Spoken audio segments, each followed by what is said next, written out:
at 125, 126 kilohertz, and we receive at 6.8 megahertz. But it's all magnetically coupled, so it's a magnetic field. UHF, on the other hand, is what we call a radiated and a backscatter. It works on a backscatter principle, and I will explain a little bit more in the next slide or two what I mean by that. But as you can see, the frequencies that we are talking about here it's much higher than what we are with U frequency. So going higher in frequency means that there is some pros and cons. One is you can communicate faster and get data faster from a tag. One of the properties which in some cases it will help you, in some cases it will be detrimental, is the fact that the wavelengths get shorter. Therefore, you will have much more constructive and deconstructive interference patterns as opposed to the lower frequency. Lower frequency at 125 kilohertz, the wavelength is around 3 kilometers. I don't know what is that in miles times 1.6, almost 5 miles. Is that correct? Around that. So it's a very long wavelength.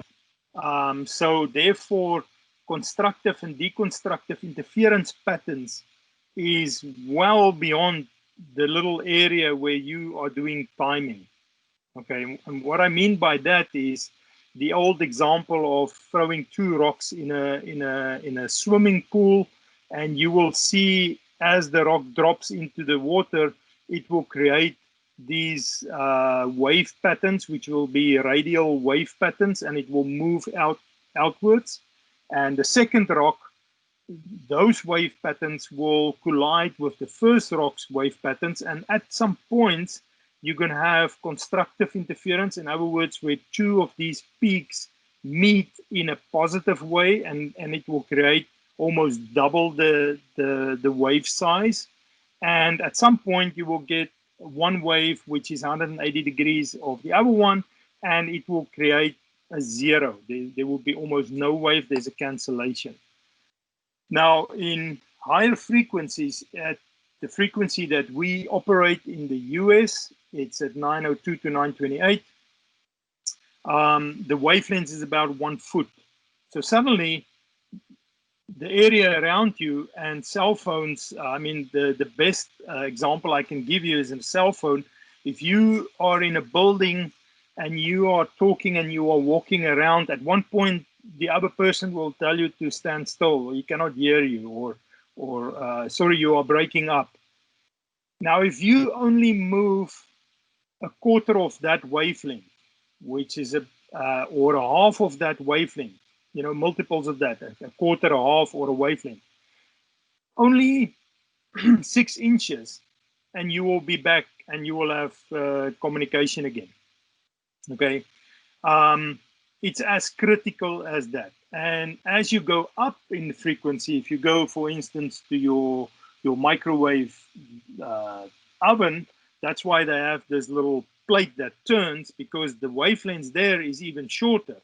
And in order to heat up the food equally, they need to spin the food through this wobbling field of constructive and deconstructive interference patterns. All right. So that's just, and in Europe, you'll see the little red band there. That is unfortunately what is currently in Europe predominantly. Now in 2014, the EPC has allocated or opened up the 900 megahertz band as well. There's a couple of bands, but still in some of the countries where NATO operates, they keep the 920 megahertz band closed for military use. So still predominantly the safe frequency band to use in Europe is still the 865 to 867 band. Okay, makes it a little bit more difficult to do events in that small bandwidth. But I think what we've shown is that the way that we set up our equipment and the way we use the protocol is that we do have fairly good success in Europe. In the US, we have 26 megahertz. It's a much wider band. Reader-to-reader jamming is less, but not everybody in the world has that privilege, as we will see shortly. So next slide, just a high level overview, dual frequency versus UHF. Sorry, inductive magnetic coupling. The charge up rates of dual frequency tag is typically 0 to 100 milliseconds. For instance, if we compare dual frequency BIP tags to UHF BIP tags, some of you may have seen, and we will maybe hear later on in one of the presentations, how that was affecting ranking. And the technical answer to that is if you have a magnetic field, which if you look at the dual frequency magnetic field, typically from a mat, you can read a BIP tag up to about 1.56 meters above the ground in the orientation that the runner is using it. But at that height, the field is slightly lower than when a shoe tag hits the mat. When a shoe tag hits the mat, you're going to have almost instantaneous charge up. You're going to be in a very strong field versus a BIP tag, which is a much larger tag. Although it's larger, it's further away from the mat. That's the reason why it is larger, because we now need to capture. It's almost like a fish net. The bigger you make the fish net, the more fish you will catch. So we need to make that fish net quite big, and that's the reason for the size of that dual frequency BIP tag, in order to catch enough field to charge up fairly quickly, but it still takes about 100 milliseconds. Now, if you have a tall person versus a little 6-year-old running with a BIP tag, the charge up times will be slightly different. And therefore, as you will maybe notice in one of the presentations in cross country, where they did use BIP tags, you may have some ranking issues for people coming in very close to each other. Now, you're gonna possibly have ranking issues also with UHF, but we will talk about that further on in the presentation. So, just to conclude, dual frequency is susceptible for electrical noise. A lot of you guys that know that, and that I've been sharing information with, UPSs, generators, all these little things, faulty arch blowers, all these things can interfere with the dual frequency system. The UHF system, lower cost tags. It's basically on a propagating electrical field, so the science behind the two is different. It's completely different on how we power up a tag and how we receive information from a tag, and we will discuss that shortly. Charge up time is almost instantaneously, although in the protocol, and that is what we use in the setup when we call primary, backup, and announce, and default, and so on. We are using some of the features in the protocol to allow us to listen or to read more tags that is coming into the beam, as opposed to in some cases where you would just have a large amount of tags coming into the beam, and you will have so much anti-collision of tags trying to talk simultaneously, is that you will actually lose some of your IDs as they go around. But we will discuss that. But in principle, the charge up is almost instantaneously. It's a couple of microseconds and the tag is alive and it's ready to go. It's less susceptible for electrical noise because of the frequency that we are operating at, and the properties of that and the signs of that is different. Any of these other lower frequency things, even lightning, only goes up to about 200 megahertz. And we are operating almost at 5 times the frequency of that type of noise. So longer read distances, that is true. Now for timing, it's not always good to have longer read distances, but we will show you how we adapt the reader environment and the antenna environment to actually give us good results. So even though you can read a tag much further, it's not that detrimental. You just need to know how to use the data. And then, as I said, the shorter wavelengths of about 300 millimeter causes other constructive and deconstructive interference patterns. So I know it's maybe a lot of detail, but please bear with me, make your notes, ask questions later.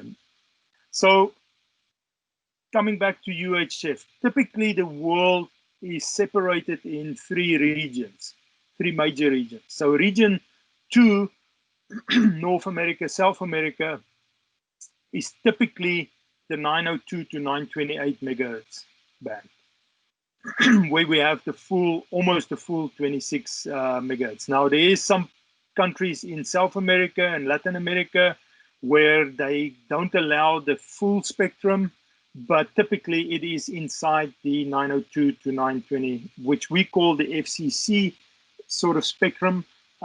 We can operate in the FCC spectrum. Now, as I say, in 2014, the Electronic Product Code, or EPC, lobbied worldwide with all the cell phone and other radio regulators to say, hey guys, for supply chain management, we need to have a common frequency band to operate, to make these tags that comes from the east to the west and vice versa interoperable, so that we don't have to play around with reader tag combinations all the time. I mean, Japan was at one point way out of the scale. They were at 960 megahertz, 940 to 960 megahertz, which was way out of anybody's reach. So the tag and frequencies was almost, you cannot use that tag in some of the other, because these tags are not made with such a wide bandwidth in operations. So you are limited in use. So they were almost excluded for a very long time, almost 14 years. And now, since 2014, they are allowed to also operate in the 920 megahertz band, but only selective because of the cell phone restrictions in that country. So region 1 is what we call typically the CE environment. That's the 4 megahertz band that I showed you earlier for Europe. South Africa or Africa also operates under those conditions, although in South Africa we do have we also have the 900 megahertz band available. Region 3 is fragmented. That's the most fragmented region in the world. There's about 14 different countries with each with their own regulation. So it's a very fragmented one, and each country still operates in the FCC environment, but it's very, very fragmented in that frequency band.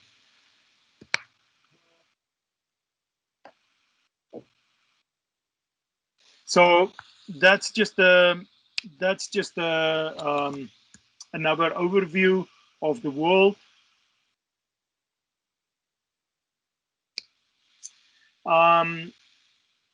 This is a typical BIP tag that we have, and it's based on what we call a dipole structure. So if you look at this, mouse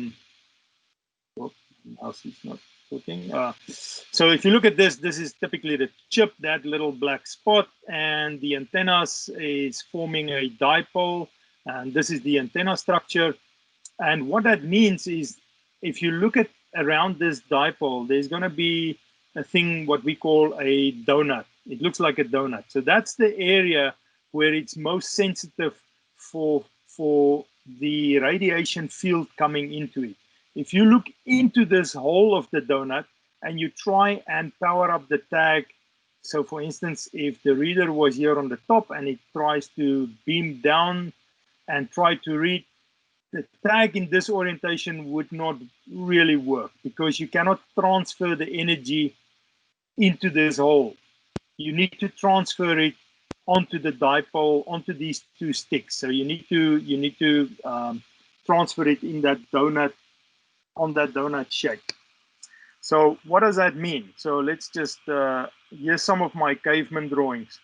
So if this is the mat antenna, we have typical a linear polarized mat antenna. So if we just look at the grid here, that's the XY grid on the floor, and the Z-axis is in the air.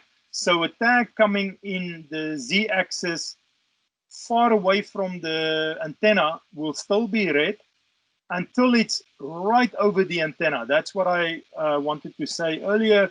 So if you look at the donut around this tag, the energy coming from when a tag is directly over the antenna, it will not work from this antenna. But an antenna on the left or the right side of it will still be able to activate it because it will still be a little bit away from the antenna and it will be able to catch these waves on that sort of donut shape. A tag lying on this orientation, and I will show you later on just a tag that we put on a wheelchair, that will typically come over the mat in this orientation. This is a perfect read.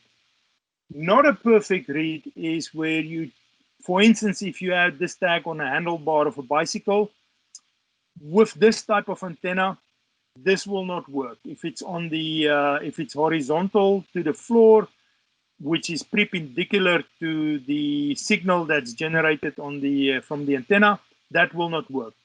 Although if you have a bib tag on front of the bicycle and you put the tag horizontal, vertical, it will work again. So those are some of the orientation issues with with UHF that one just needs to take account of, and we can talk about much more detail afterwards. If you do not understand these pictures, please let us know. The side antenna or the universal antenna, because we call it a universal antenna because we can use it in sort of in the side, we can use it overhead, we can use it almost everywhere we want. That has a circular polarized antenna. In other words, the energy goes out in a corkscrew method. So if you have a tag, look at the plane, you can turn that tag in any direction and it will read, except for if you turn the tag where it's face onto the antenna, then you cannot transfer energy to that tag. But as soon as the tag moves off this axis, you will be able to start reading it because it will almost look like this again. Right, so it does allow us for a little bit more leeway on how tags are positioned. And typically what we do is when we deploy a side antenna is we deploy it with an angle of 30 degrees looking into the incoming runners and not only perpendicular to their movement. We want to read some tags before they actually meet this point. Now, we will discuss the some of the protocol issues on how we can make sure that we get the right read. But in essence, this is how you would deploy the side antenna. So this is what I was talking about earlier. So in the real world, or in the perfect ideal world, if we were to sit on the moon and we have a UHF antenna on, this is how the radiation pattern would look like. It will look like a balloon. So imagine in 3D now, this looks like a balloon shape where the red is a lot of power, going up into the blue, which is less power. All right. And there's a definite way or diminishing of the field. It's typically 1 over r square, where due frequency was 1 over r cube. So a due frequency field would fall off much quicker. So if you have a due frequency tag in the field, if you move it 5 millimeters out of that field, you will stop to read it. You can test it. You can hold the tag there, and you can sort of feel where the edge of the field is. With UHF, it's not that easy. It's not that easy to find that end of the field, all right, because of the way that the field diminishes. Now, the picture on the right-hand side is what happens when you put bodies into that space. So if you can just imagine, here's a metal plate, for instance. This can be a barrier of some sort, or a post, or a dustbin. This is a body like a runner, so it can be an absorbing body or a reflecting body. And here was another body. Now, if you look at, this is just simulations, obviously, but if you look at the simulation, you will see that there is red spots about 4 times the distance if you look at this scale here. So suddenly, with interference patterns, yes, you can get reads, and this is why some of the ranking issues, why some of the cross-country type events can have ranking issues if you do not know what you do with the data. For instance, what we propagate is to rather use the primary mat in its default state for a finish line. And we will talk about a little bit more in detail later on that. But if you just use the first scene, for instance, you may trigger too early. And another guy that is running in the shade of somebody else, his first scene will be there, but he was the second guy. But you will read him as the first guy. And that can give you the ranking issues. Whereas if you put it in default mode, and what we say is if you use the first last scene, you may have a better result. But that's debatable. In real life, I think a lot of and David will talk about that. He has seen that with finish links. He's got some very good results.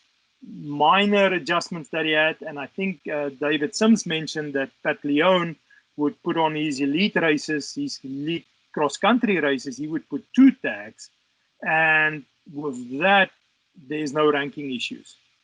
All right. So there is people that is experts that learn their lessons in this field. So please feel free to talk to them. That's just another sample of what I meant by using the first last scene. This is if you put the mat in default mode, you would read the tag before the mat, but as your body starts to cover that tag, you will get this last scene event, the first last scene, which would almost be your best scene. So how did we get to this 99.595? Well, because we build our own readers, we almost build our own tags, and we can specify our own tags. We build our own antennas, we specify our own antennas. This is not just stuff that we bought from the shelf from China and so on, and not knowing what we are getting. Okay, we designed these things. And what the aim was to get the operating frequency or the operating bandwidth needed to be larger than the real world bandwidth. In other words, we had to look at moist, sweating, water, all of these things, reflections, constructive, deconstructive, interference patterns, speed, bulk read scenarios, fast read scenarios. All of these things we had to consider, and that is what we done. We optimized the reader protocol, we optimized the tag, we optimized the reader antenna in order to give us this wider bandwidth. And that's how we managed to get to the results. So again, educating the industry, not to start with your heat shield on a cold morning, okay? Because you are going to obscure the tag. You are going to just close it. Isolate the tag from the body.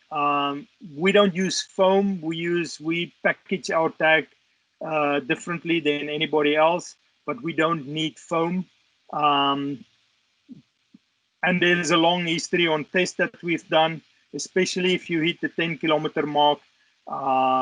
There's a lot of stuff happening in your sweat, a lot of chemicals what's the right word? Well, chemicals, nutrients and stuff like that, which start to become conductive, and that is what is. So if you have a small race, less than 10 kilometers, you may not see that effect, but definitely if you go to the half marathons, you're gonna start seeing. You can use tags without foam or the way that we use it, but we've seen people they had good events, good short events and so on, but suddenly when they hit the longer events, it was detrimental. Tag orientation, as I explained, is a big thing. Tag protocol, we optimized it. We have a special test that we do, and on that test we've optimized the settings for the reader, for the tag. We've optimized it for dense read or dense fields, where you have 20,000 people standing on a start line, 40,000 people on a start line. You need to know what you are doing.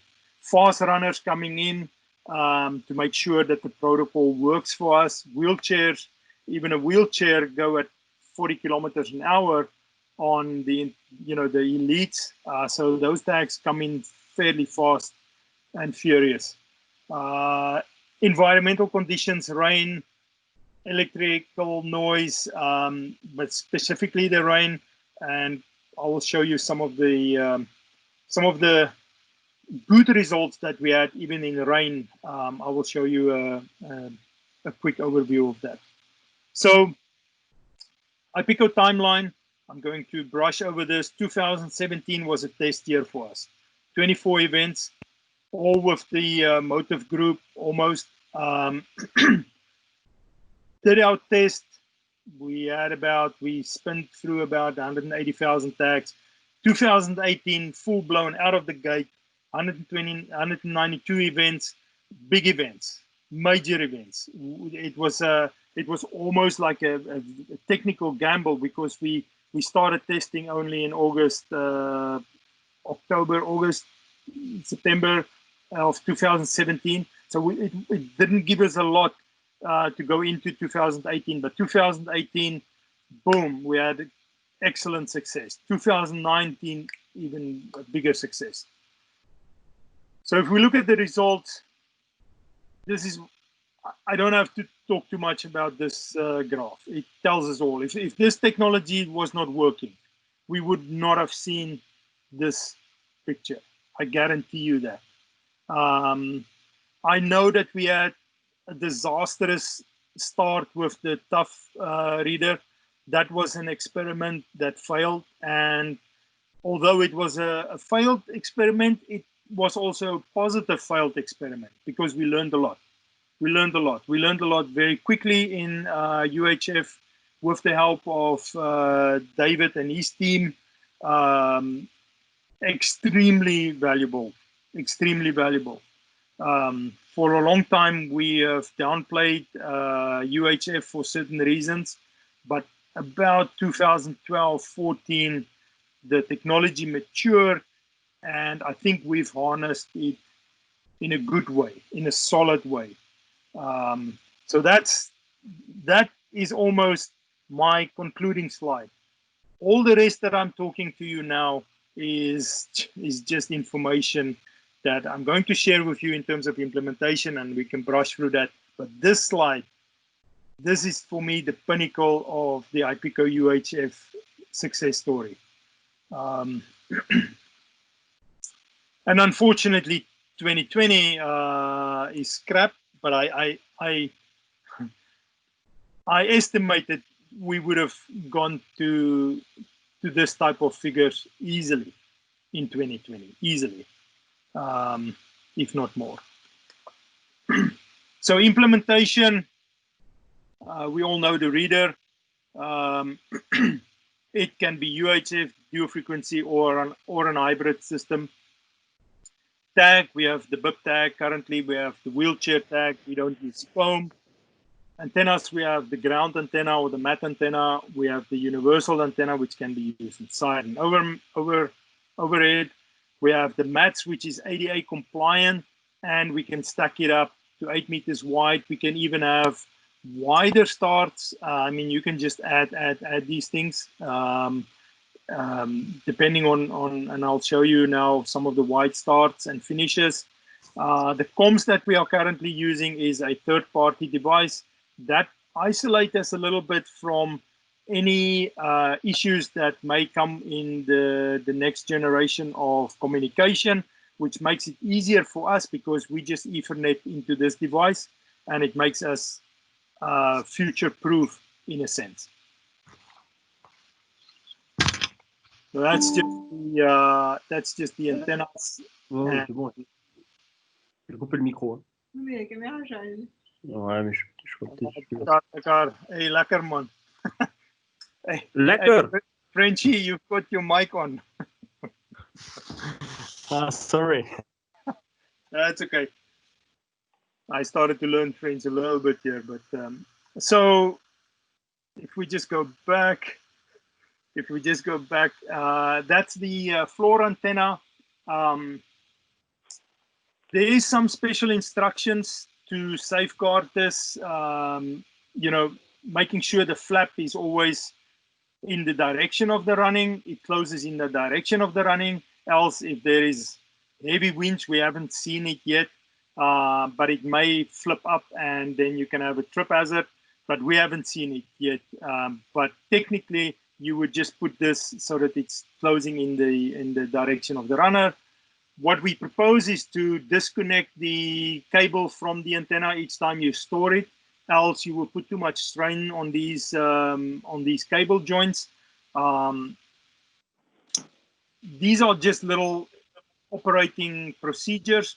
If you look at some of the teams how they package these things in toolboxes, how they safeguard their equipment, there's a lot of lessons to be learned in implementing and storing these things. Side antenna, this was used in a JP Morgan race on a tripod facing about 30 degrees with the incoming runners.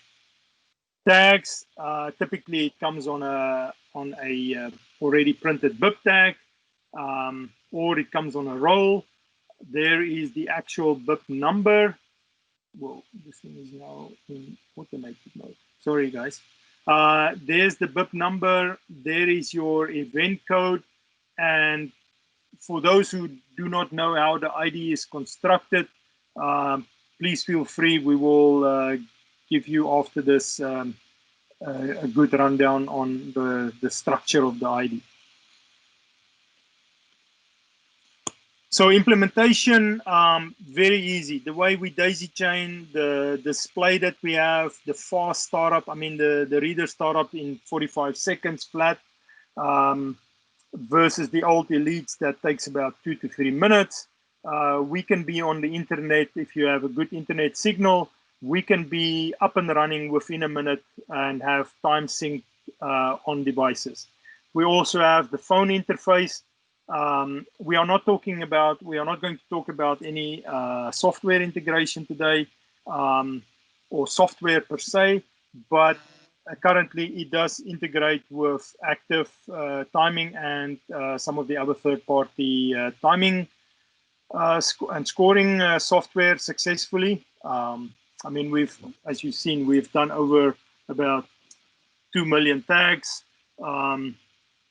and it was mostly done in third-party scoring software. Just a sample. This was just a quick overview of where I that day had the phone interface to the reader, where I could easily see what the tag reads were, that my reader was still in good condition. You can even use this phone interface to set your time on your reader. It will also set it to the correct time zone, because it takes your phone time, which most of our phones are in any case set up to be time zone sensitive. So there's a lot of features built into the Super Elite, which will help you to deploy much faster on a race. So some of the races I'm going through to the end. I've still got a few slides to go, but major race. Los Angeles, we've done it now 2 years. Excellent performance that we had. And hats off to the timing team that did this race, always doing this race. JP Morgan, that's just a side antenna showing how the people. Now, the side antenna for a big race like that, you will not use it for a finish line, obviously. A small race you can, but not on a big race. On a big race where there's a lot of dense, here it was already some of the tail end people, but when the masses come through, so I think on this day, this read point versus the end, the finish line, I think there was a 400. I think the finish was 8,000 people, if I'm not mistaken, and this reader or this point read 7,600, and it's just because of the density and people are shadowing the tag from the reader. So you will not use it in a dense race for a finish line, but for a 100 people race, easily you can use this easily for a finish line. And one of the guest speakers will maybe talk about that. Again, there is a layout. I'm adjusting this layout to this one. This is our best proposed setup currently. This is where you would set up the start reader, the splits, the announce, and the primary and backup for the finish line. And these are the modes that we propose you set the readers in. And more of that with the support team as you deploy and so on. But all I'm trying to say here is that there is a proposed best case or a best practice setup for you to have good results. And with this sort of setup, we have done the big races. David Sims will talk about some of these things in his presentation. So just to almost finish, this is the whole suite of what Active can provide: the reader, the on-site, the Active experience, the Active results, and the timing. These are all bundled into the Active suite. And please reach out to Tyler and Brian if you need more information on this. So what's next? We are busy with a try tag. We are busy with an Active tag. We are looking at printer integration to make it easier for customers that want to do on-demand printing of their own tags on the roll and to deploy. We're also looking at a better ecosystem integration. These are things that is new and that we are working on. Unfortunately, COVID put a bit of a damper on some of our testing this year, but this is what we are busy with. So these are just... let me just skip some of these now. But these are just some of the races. There's a wheelchair. There's a wheelchair tag on the frame. Very successful.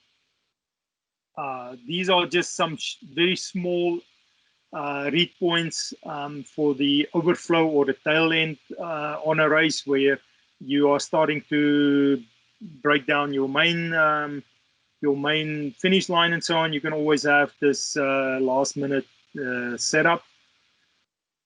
Wet conditions, Marine Corps, dreadful start. It was not fun. It was definitely not fun that morning. And on this race, and I'll play the little video now for you. I think Steve Scheidt, one of the great timers in the world, he only had to pull 30 reads from the finish line back up and the announce line to fill up, and there was over 40,000 people to fill up the race. And you will see why now. So I'm just going to play you this short video quickly.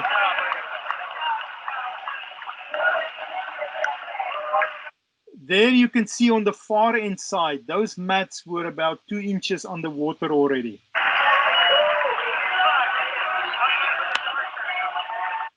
And unfortunately, even the blower went down because there was a short circuit on their generator. So the arch went down. We had to remove the arch. And because Vice President Pence was there, they formed the line because I think his son was running, or some family member was running. I think it was his son. So the Marines formed the line to bring him in closer to the VIP tent. And that unfortunately was in the region where the primary mat got just saturated.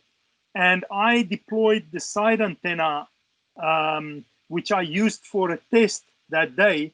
I immediately just pointed that over to the far end side, and I had to use this as my backup for that day, just because of the rain problem we had on that far outside. So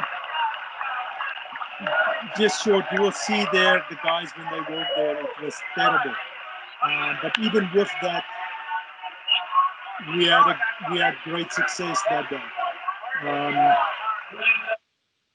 So that was a very, very quick overview of the UHF. This is about 10% of what I can share with you, but I try to highlight it.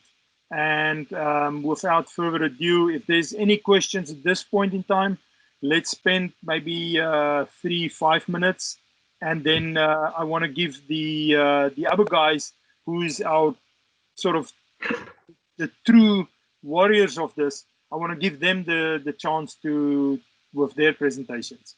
So if there's any questions, fire now or forever hold your peace.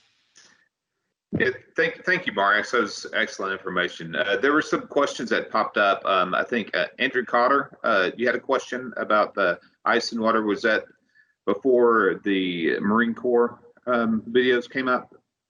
Would you like to address that to Marius? Yeah, I timed the one event I had this year. It started to snow as they were finishing in a light rain mix, and the mats became slick. So I was just, it's a concern. With that, I had somebody standing there just warning the runners as they were coming in that the mats may be slick to slow down and whatnot. Just a concern I had, and plus the fact that he did address it, but what if it got so heavy a rain that the mats were flooded? Yeah. So that unfortunately, with any timing event, it's part of your. It needs to be part of your preparation. Unfortunately, I as a hobby, I take photos, and I make sure to look at the weather forecast on places that I go to as much as possible, and to make sure that I have my backup plans in place for the events. I would definitely, if you're going to be in a situation like that, you need to possibly readjust and possibly switch over to side antennas. That's the name of the game. Dew frequency was a little bit more tolerant. I mean, you could submerge that big mat in 5-6 inches of mud and it can still work. I would not ever want to ever again clean a mat like that afterwards, or even try to move it afterwards. I've done my bit in that. So there's pros and cons. And talking about slippery, this is unfortunate. The material that we use is, if we try to make it too non-slippery, in dry conditions, it will suddenly become a trip hazard again.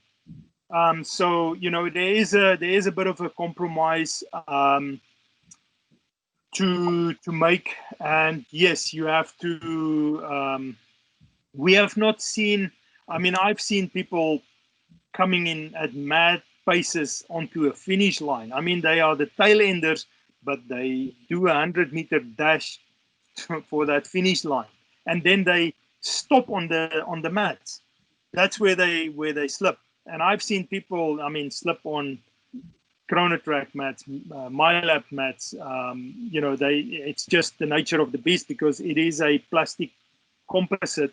So try to you can try, and for snow conditions, try to put salt on it immediately.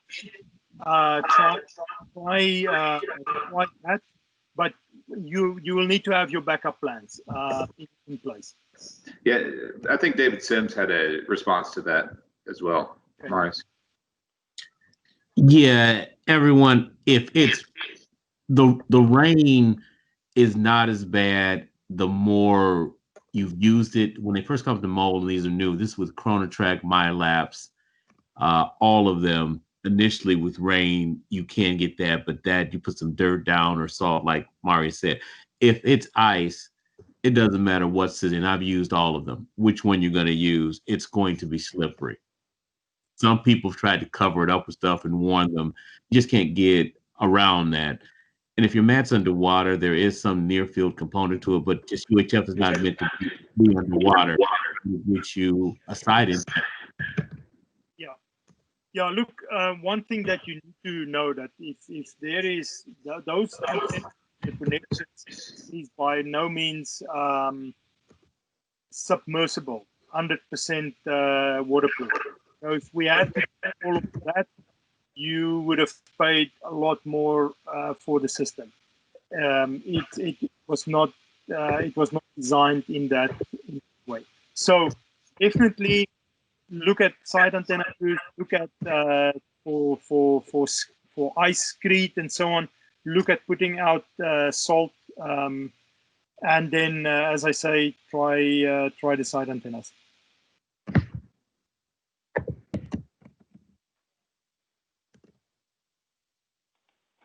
Any other questions?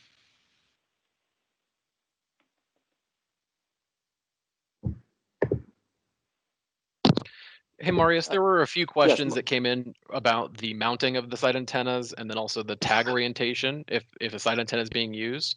So if you could cover just the simple connectivity of that side antenna, as well as how you apply those tags to the bibs when using that.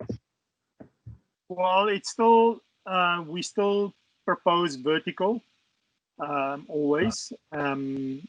Typically, the tag is mounted on the right-hand side of the bib, and typically the side antenna will be on the right-hand side of the road as you are running in the direction that you are running. The side antenna is on the right-hand side.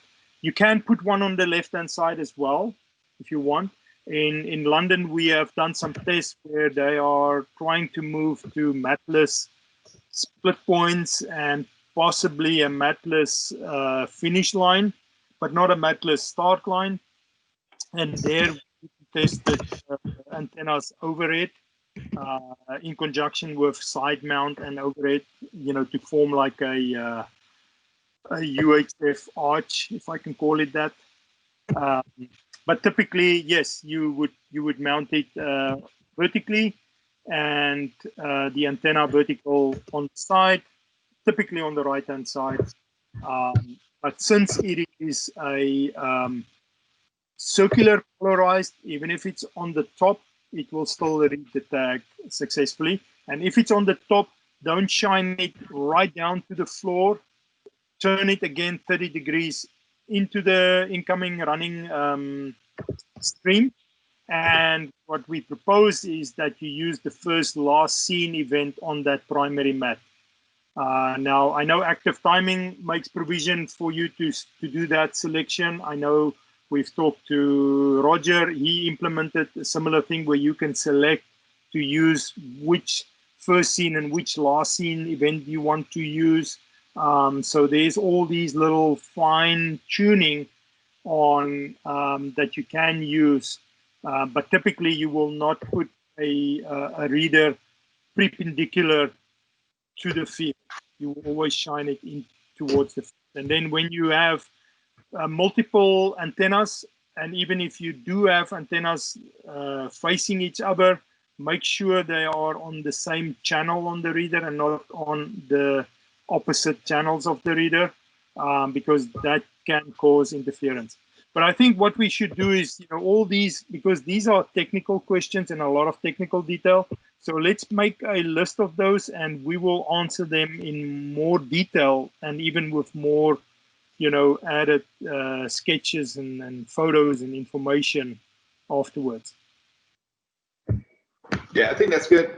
Marius, thank you. And also we'll have a Q&A session after Sloan and David make their presentation. So why don't we take a quick break, everybody? Get a little cup of coffee or whatever, a snack or whatever you need to do, and let's reconvene at say 2:10, and Sloan will get started with his presentation. And so anytime, I guess, kind of gather any questions you might have during any of these presentations, and we'll have a good long Q&A session about 30-45 minutes after both of those presentations. So we'll go ahead and break now until about 2:10 and come back.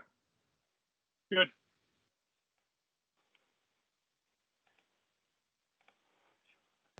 And for those of you who haven't met me specifically, I've met many of you, and it's good to see a lot of familiar names here. But for those of you who I haven't met yet, my name is Tyler Robb, and I'm the product manager for IPICO, as well as our active timing software for our scoring platform. So when it comes time to talk about where we're headed next and what's on the roadmap and things that we're working on, as well as even assisting with some support. I know Matt Reed is on the call today.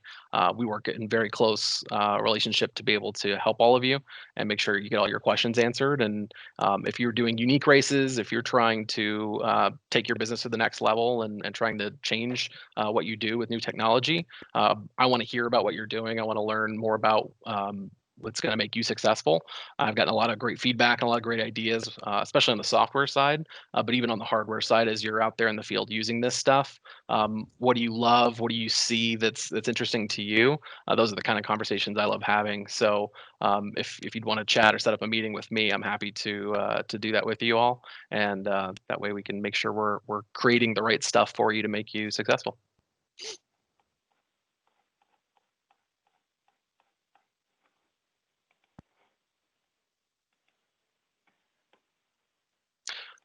Marius, one last question before we move on to Sloan. It looks like there was a question from Dennis about using the UHF tag on the left hip for splits. So instead of placing it on the chest.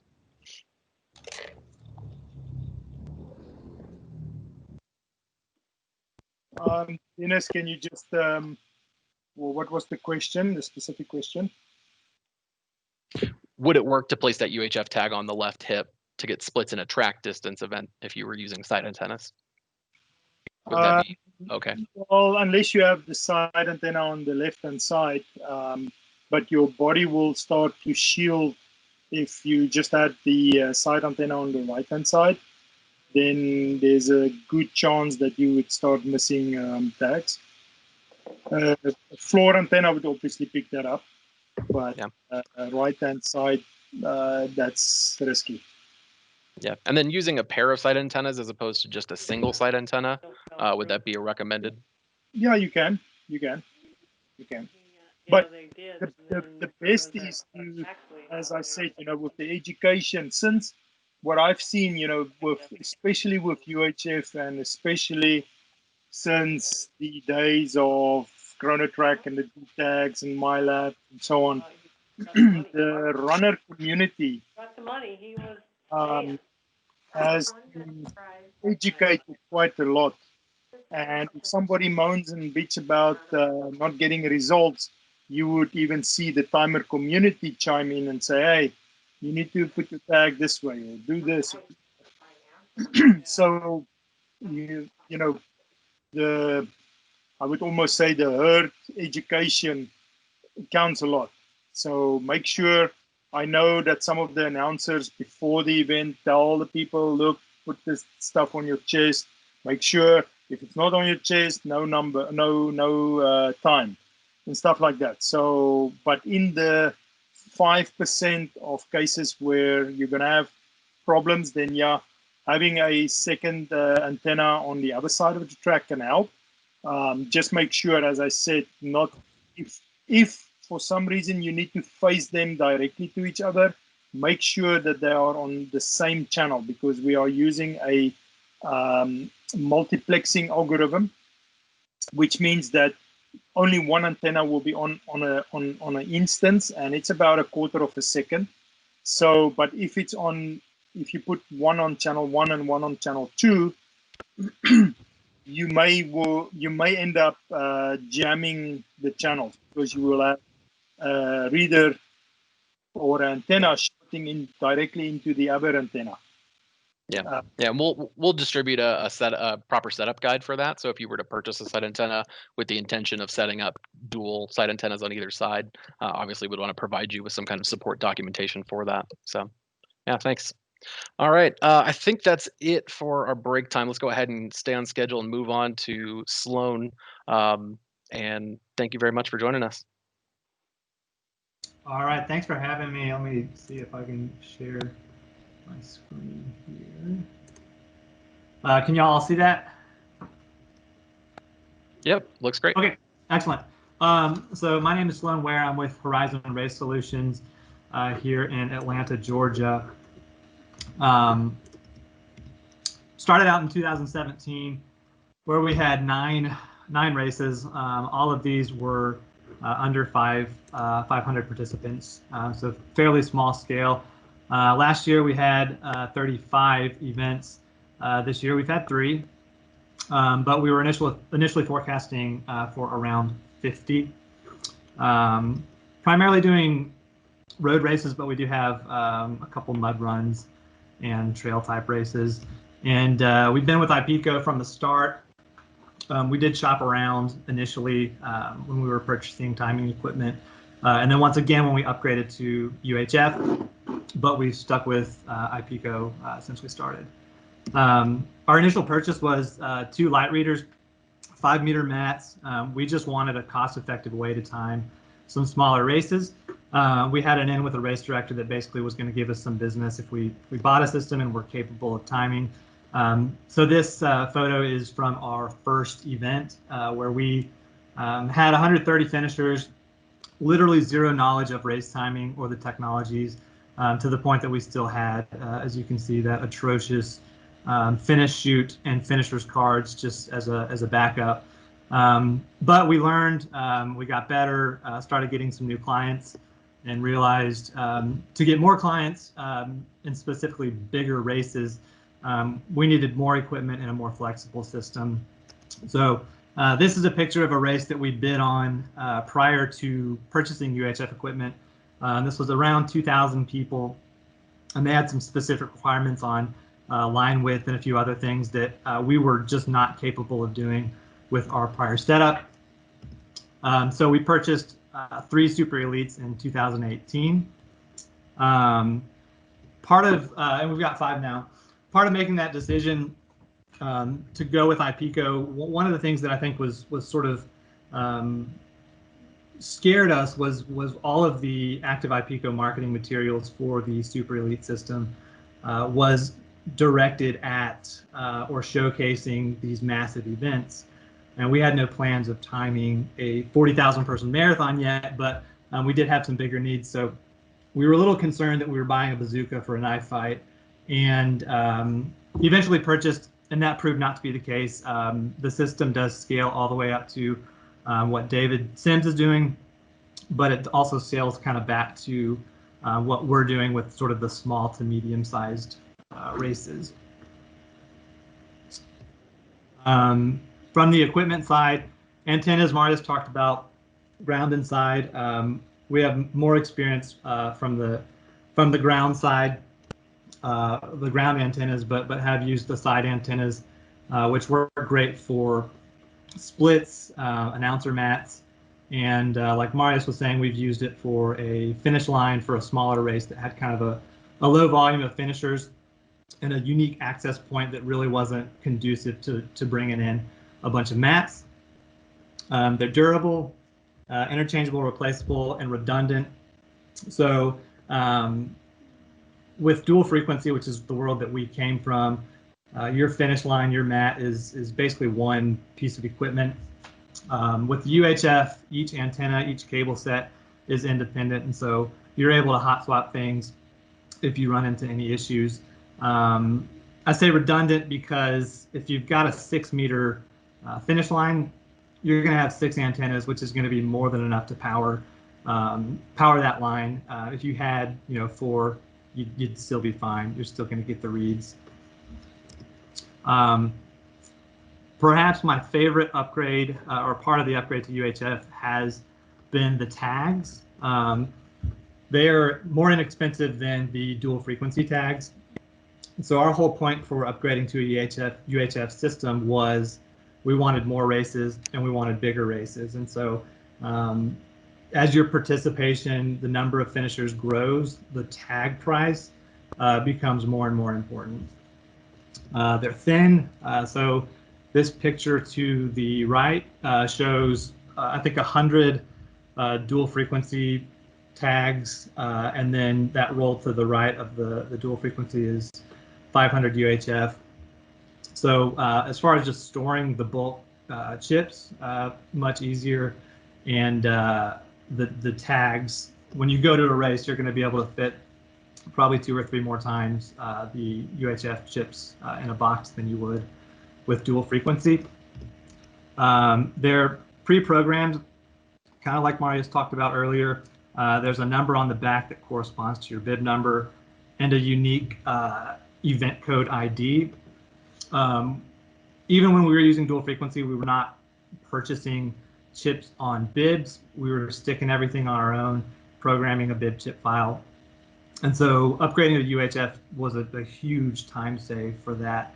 For this picture, I didn't have a dual frequency tag on a bib, and I was just taking one dual frequency tag and putting on the bib, and it just kind of made me remember the days of chipping hundreds and thousands of dual frequency, and I don't really want to go back to that.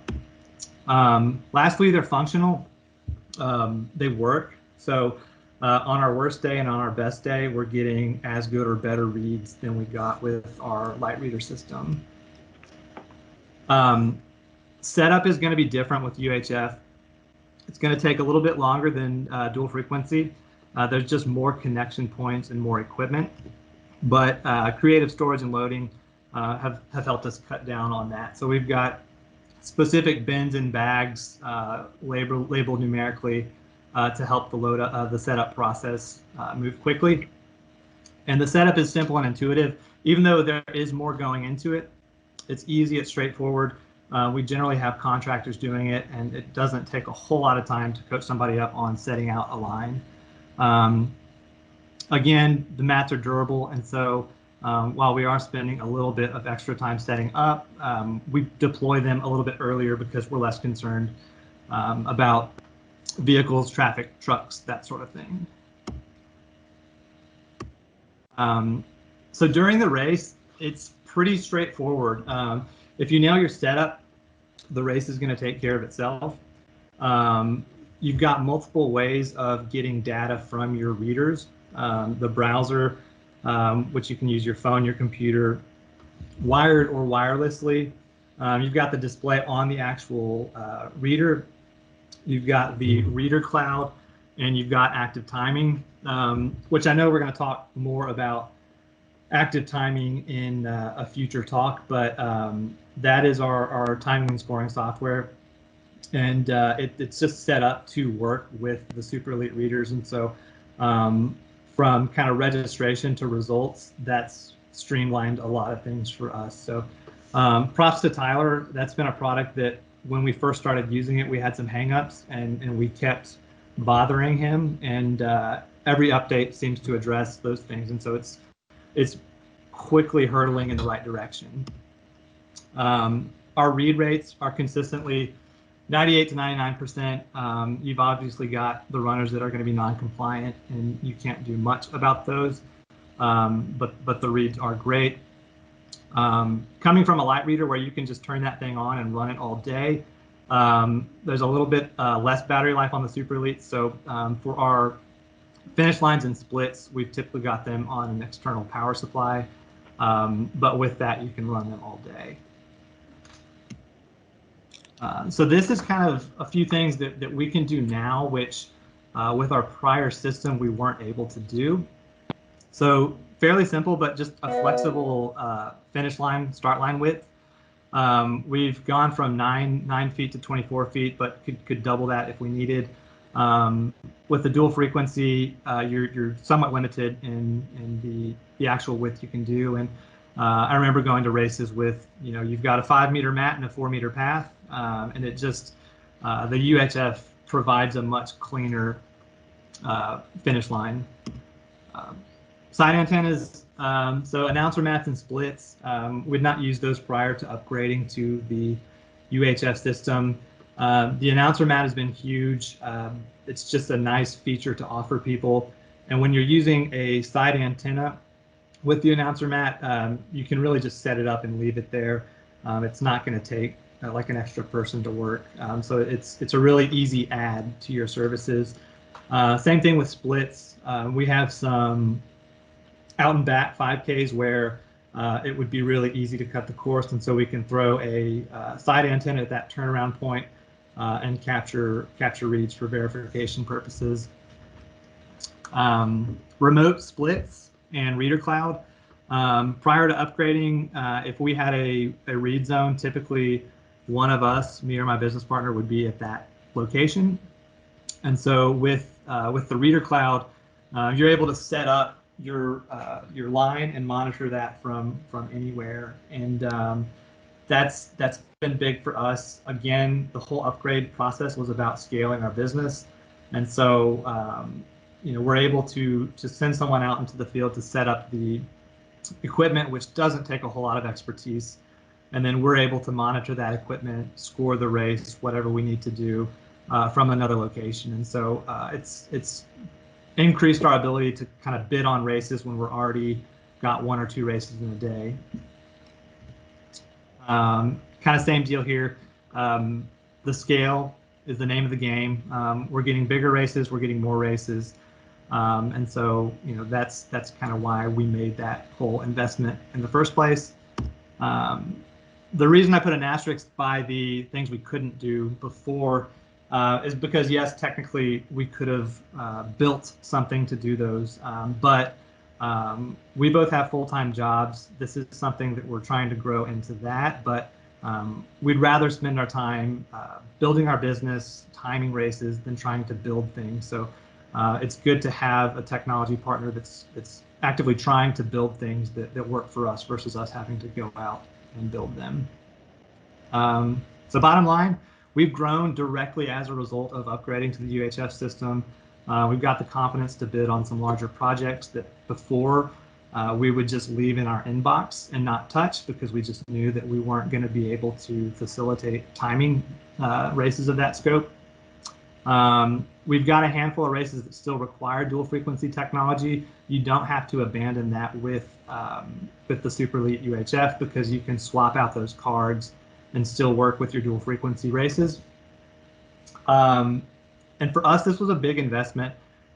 We're a small company, and so the cash to purchase these systems was non-negligible.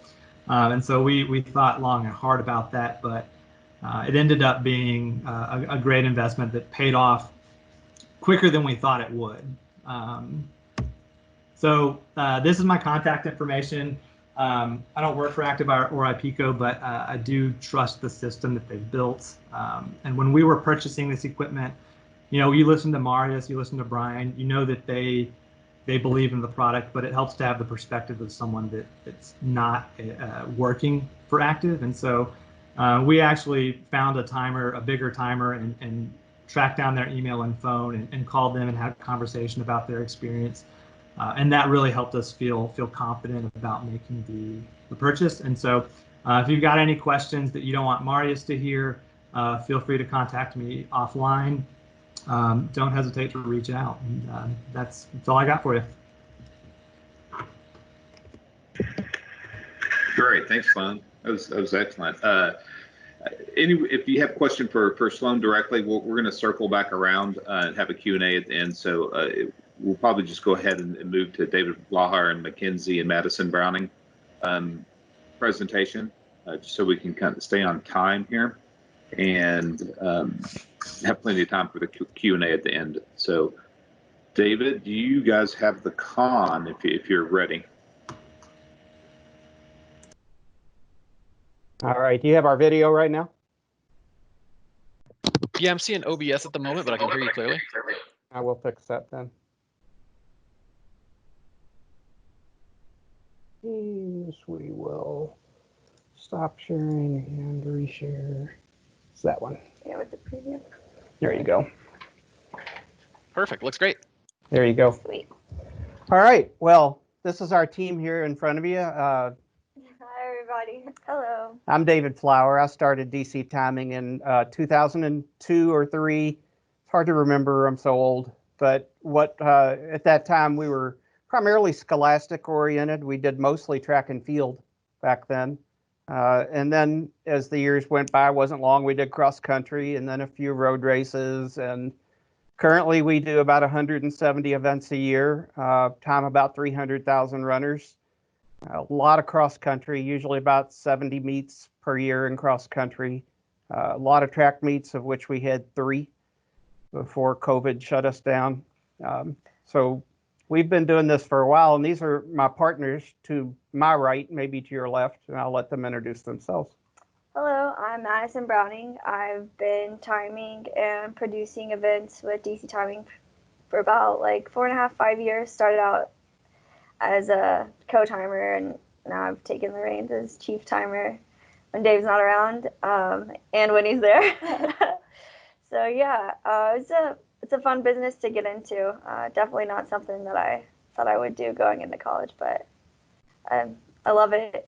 I love putting on the events and staying in the running community, and cross country is something that is one of my favorites to time. It's super exciting. So yeah. And I'm McKenzie Browning. I am the director of marketing for us. When cross country day comes, I'm usually just managing the results and just watching Madison and Dave analyze the finish line. I help with setting up the mats and readers as well, but do most of the behind the scenes and posting results work on race day. We got a good team. We've everybody's got quite a bit of experience. Of course, I've been doing it the longest, but they've had some pretty large races under their belts as well. And, our typical weekend for cross country would probably be somewhere between 3,000 and 6,000 runners, most every Saturday during the run up to championship season. We have no idea what that's going to look like this year, but we'll kind of touch base on that later.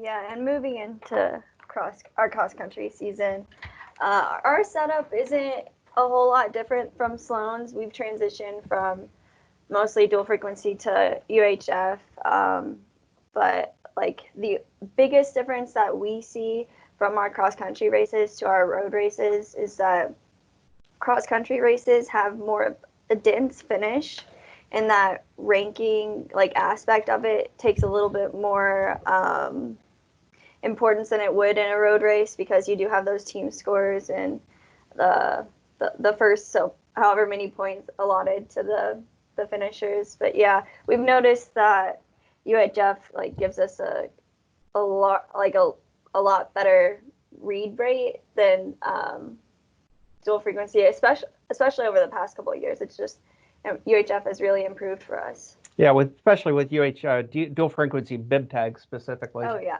Yeah, compared to those, our UHF bib tags are much higher read rates.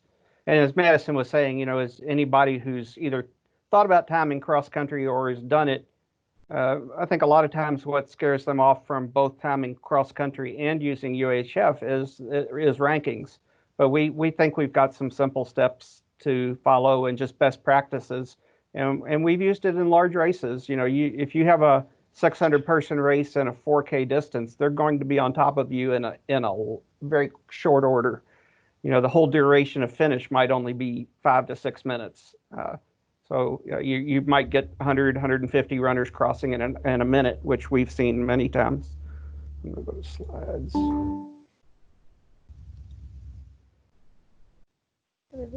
Yep, our slides went out.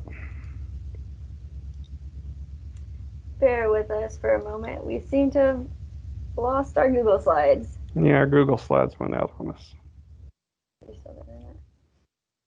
If we didn't, we wouldn't be seeing them. So what we're looking for right now is just to try to get our slide presentation back that is actually directly on the internet. So we're going to see if we can get that back real quick. In the meantime, we're going to we'll come back to that, but we'll move on to how we integrate with finish links. What we use, oh my goodness.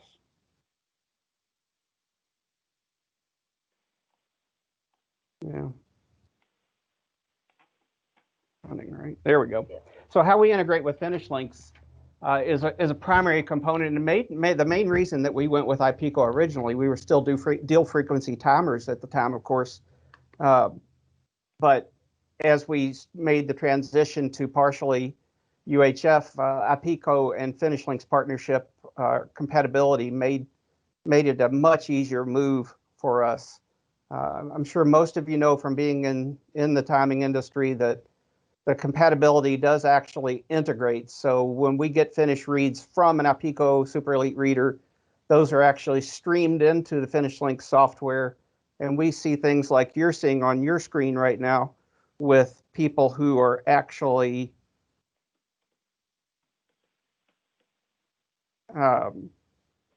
it puts a mark directly over them with their name or their number and their finish place.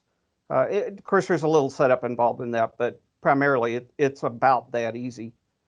I'm trying to get up here to first place so we can show you some of this wasn't a very big race. I think we had about 200 finishers, 250 finishers, so it wasn't huge. But that compatibility is priceless in cross country. If any of you have timed it, you know that you're going to have some coach arguing about 50 and 52nd place because that 1 point or 2 points might get them their third place trophy, and you want to be able to prove it.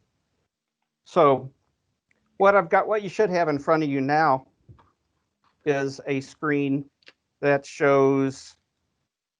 This was our Trinity Invitational from last year here in Louisville, and you can see the first place runner there coming in. And this was actually from our backup system. So we didn't take as much time in setting this up as we would the primary camera and the primary box. So what I'm telling you about that is what I'm going to show you, we're going to show you, is that a little bit of best practices on the beginning of the day just go such a long way throughout the day as you want to have accurate times and ranks. But as you can see, the hash line right here where I'm hovering with my mouse, it's just a little bit behind the runner. It's not a huge amount, but it is behind him. And if you're doing this with dual frequency, you've seen the same thing. But if we look at what his finish time actually was, putting the crosshairs on his chest, he's about 9:46.68, where we have 9:46.88 up here. So there's a little discrepancy there, and ideally you'd take that out. Because of some of the ways that the presenting software we're using works, we can't exactly show you that live, but I can show you what that looks like when you click on it. So that lap time box that's in your lower left portion below the results pane, down where my mouse is right now, if you click on that and then click on the information icon, this little box pops up that says lap time settings. And from my experience, I haven't run into a lot of timers that actually know that exists. All the lists of timers that are machines that are connected to the software right now will show up in that drop down. And if you, I think it kind of cut that off. We name our Super Elite and then their IP address behind them usually. The sync offset is just because we didn't take time to make sure that the camera and the box were synced at the beginning of the day. But if we go through this little procedure that you're about to see on this video, where we pull up the lap time settings box, and we've decided that we're about 2/10 off, so we're going to enter -2/10 of a second. Well, if you notice, that hash mark moved right up over his chest. And it's in a little loop here, so you can see these continuously happening. You'll watch people, now they'll be, after we click OK, and change this to -0.2, we've got hash marks that look pretty good on everybody. The important thing about this is, if we go back up to finish links, is when you do that, this time doesn't change. It did not change his finish time. So the only way for this to work really well for you is to do it in the beginning, before the races start. Run a few tags over the line, see if you've got any difference, make the adjustment in the lap time settings box, write it down, so if you need it for future races, you'll have it. But that little bit of housekeeping goes a long way for accuracy and evaluating images as you go through the day. Let's see if we can get back to slides yet. Nope.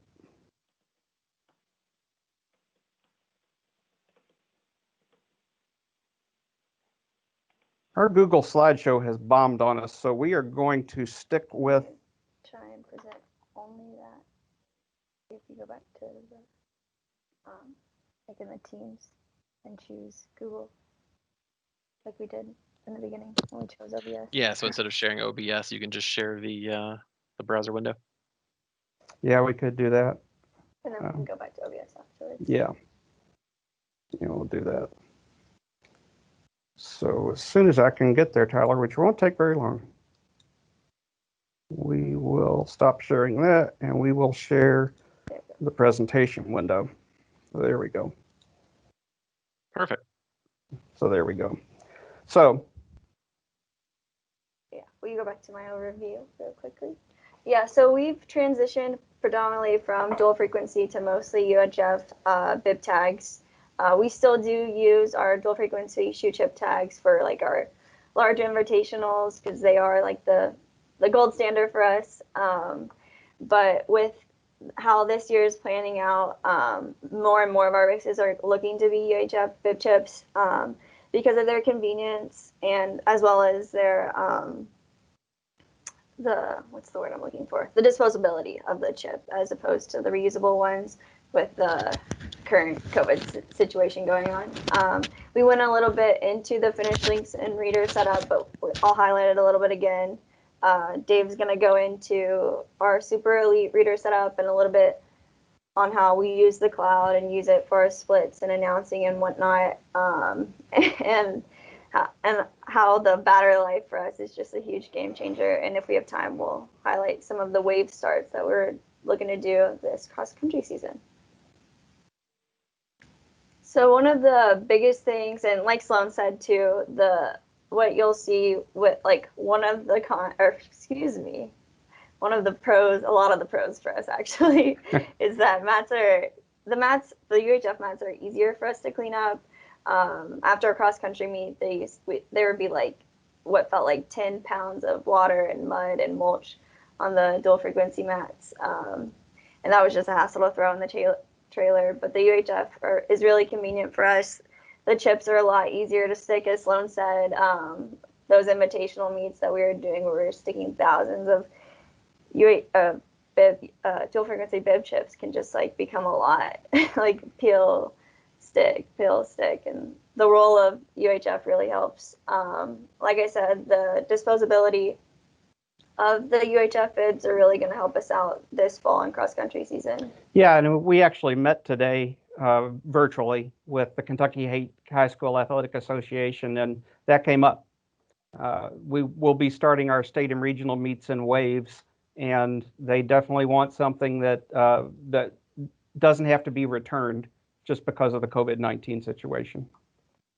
And like I said earlier, it reads better in dense finishes, and we scrolled through a little bit of the finish links images to show you that the battery life when we use UHF system, so the antenna and cables compared to the rolled up dual frequency mats, is much better for us. I don't know if it's our setup or if that's just how it happens to be.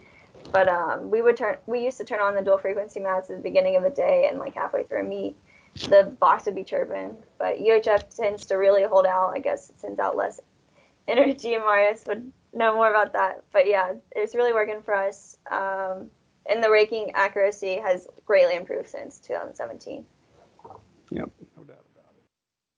So our finish link setup, like we showed you, is like our accuracy check system and our redundant system. So it like gives us that extra safety of knowing that the bib time is like right on the body of the person as they're crossing the physical finish line. The Finish Links camera setup allows you to evaluate the chip read in real-time photo finish compared to an old camera, an old phone that you might have streaming the entire day, and then you're waiting to go back after the whole file has been loaded, waiting to look through those emails and saying like, okay, I'll go back and check this footage later, and then altering time. And even for road races, for us, that's been true. We tend to know if we get through the first 200 and make sure they're dead on the money, then age groups are full and we've got happy people. Mm-hmm.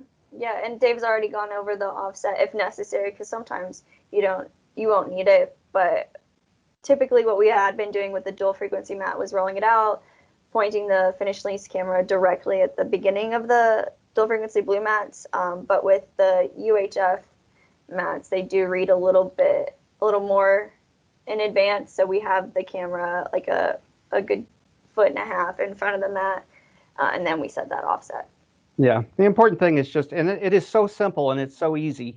It doesn't take any time, but it's just a housekeeping item that it's worth doing. You know, even if it does take you 5 minutes, it's worth doing, you know, to put that extra allotment in your day just to take care of any issues that you may have.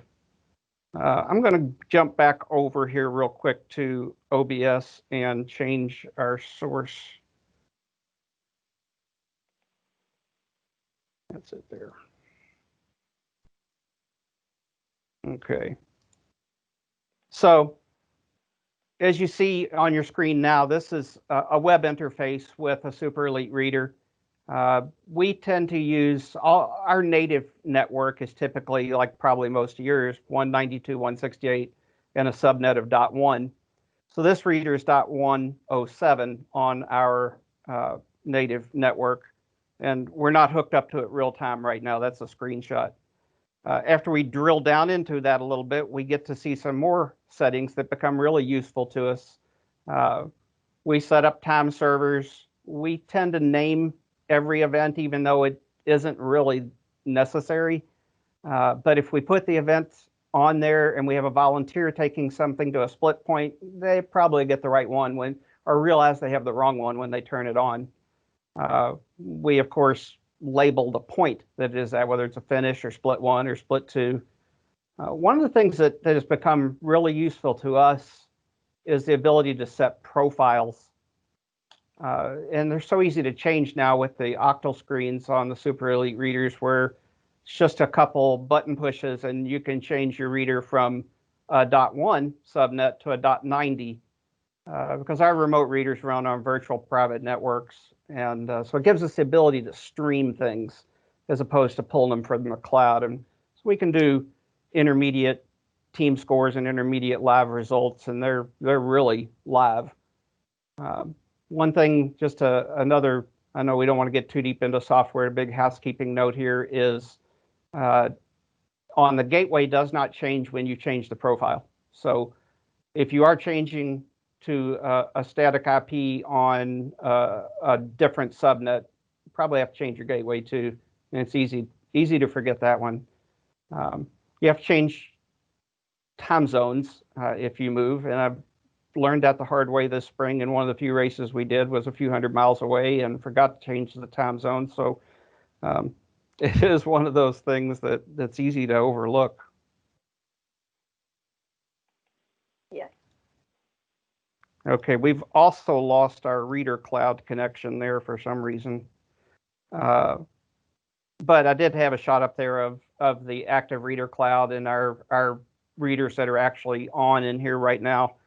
I'm sure that most of you are aware of what you can do with the cloud as far as downloading files from it and using it in your scoring software. If you're using active timing software, it's really easy. If you're using something like Race Director, it's really just as easy as downloading the file and then uploading it into the software.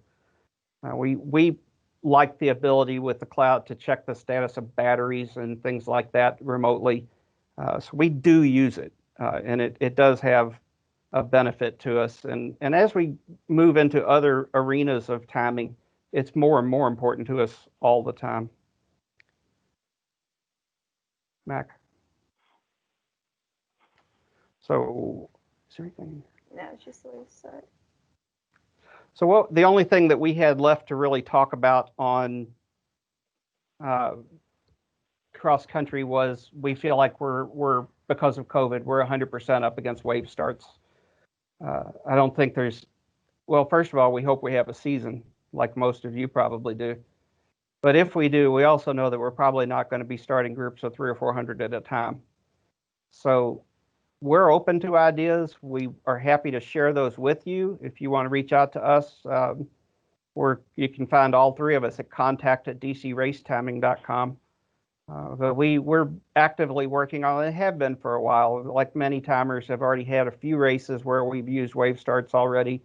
But I tell you, the compatibility and ease of use of Super Elite readers makes that part of it less worrisome. We don't feel like we've got a lot of issues there to overcome.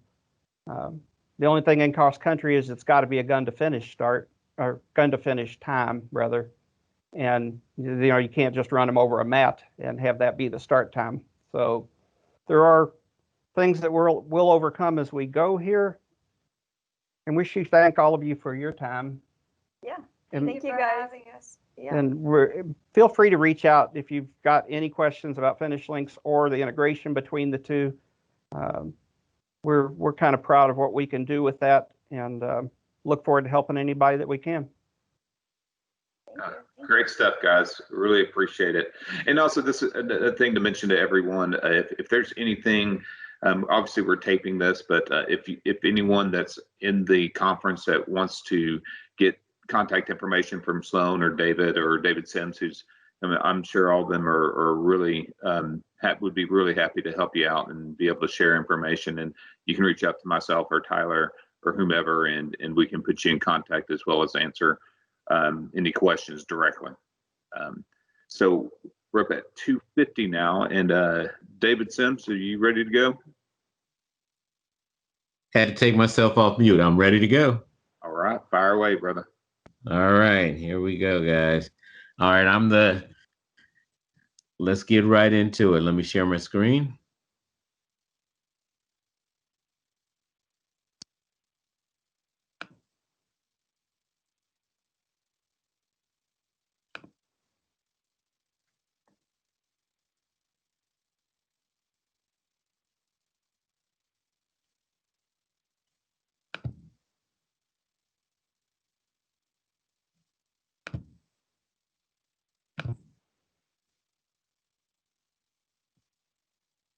All right, everybody. Here we go.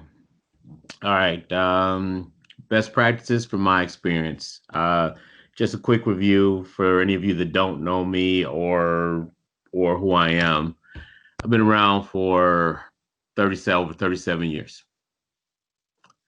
Just a quick, I'm not going over everything because you guys don't feel like being bothered with that crap, but this is just the highlights. My ex-partner, Mike Burns, and I introduced RFID time in North America through Championship back in 1994.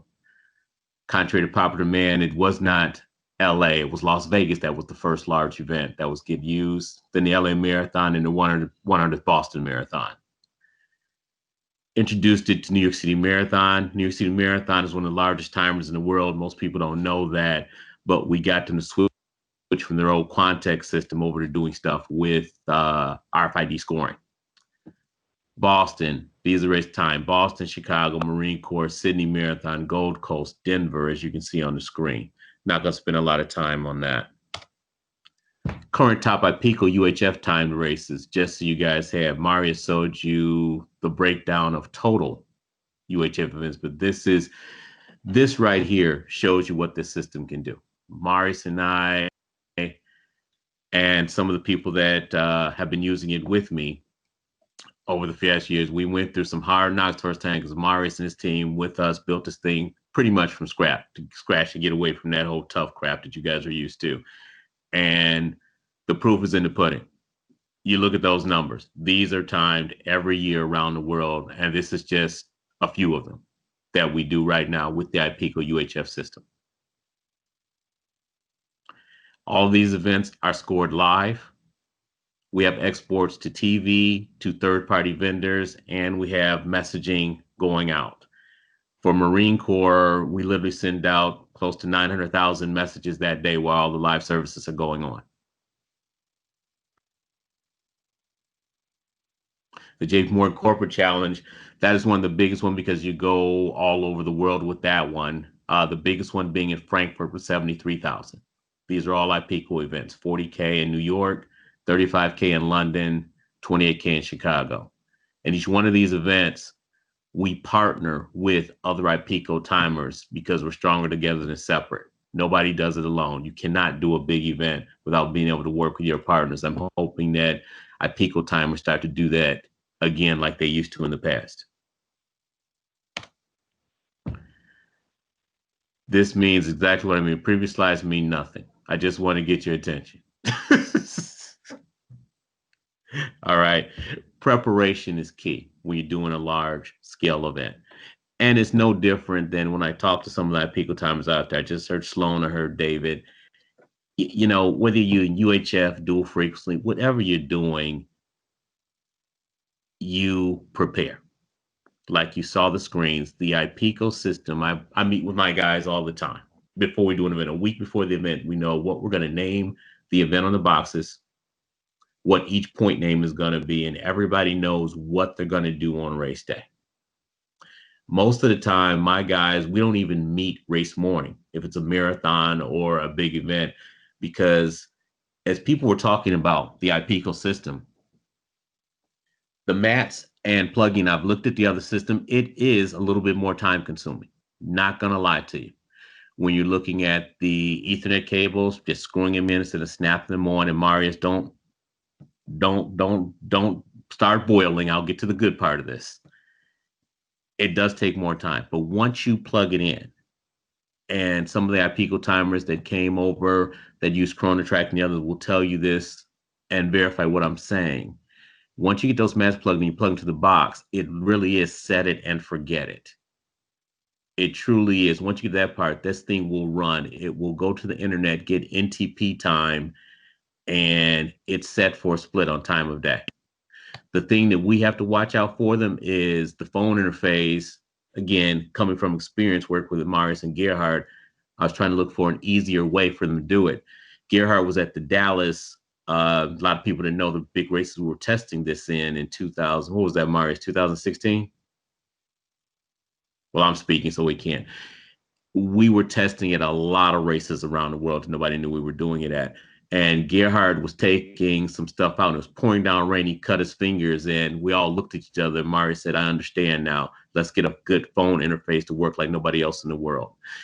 When our guys set up the splits or they even watch the finish line, our biggest problem is keeping them awake to watch the system like they're supposed to for battery life and everything else, because everything shows up on your phone if you're within range with Bluetooth, just right there.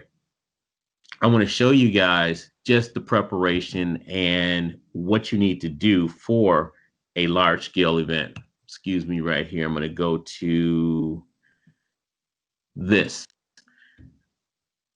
if everyone can see it, this is the booklet for 16 pages for the LA Hey, Marathon. David, Yes. Hey, David, you're sharing your PowerPoint window. So if you click on the share button down at the bottom of Teams, you can choose that other document that you have up. Got it. Thanks. Mhm. Appreciate it. Thank you.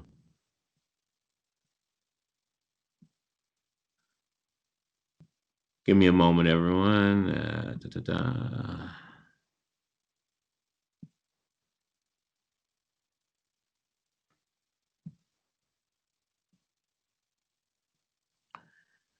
This is not what I want to share, but I'll get to that in a moment. This is just a breakdown of all the equipment for the LA Marathon, the operator at each point, what they're going to be doing, ground and side antennas for each controller, what we're going to do. The Huawei's, those are the MiFi devices that you connect to the Super Elites.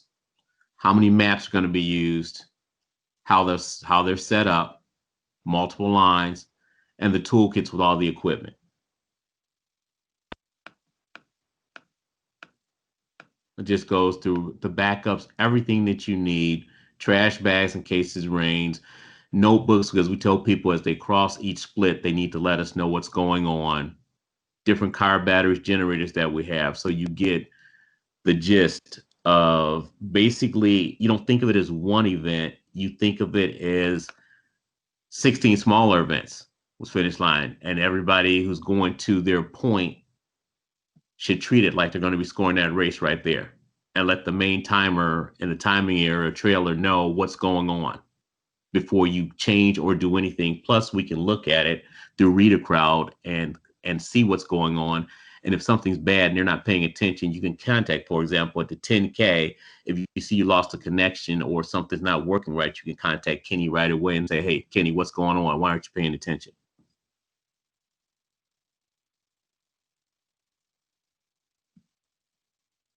This is the booklet that we hand out to each timer for a major event, marathon. We painstakingly go through it, and we go through table of contents, every split, everything we're going to do, and what you're going to be using.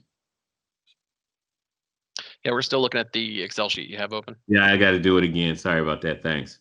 Oh, no problem. You can actually choose the whole display if you'd rather. Yeah, I think I may choose the whole display. Where do I choose the whole display? Just desktop? Yeah, it's going to be just desktop, and then you can minimize the little window so we don't see There we ourselves. go. Yeah. Thank you.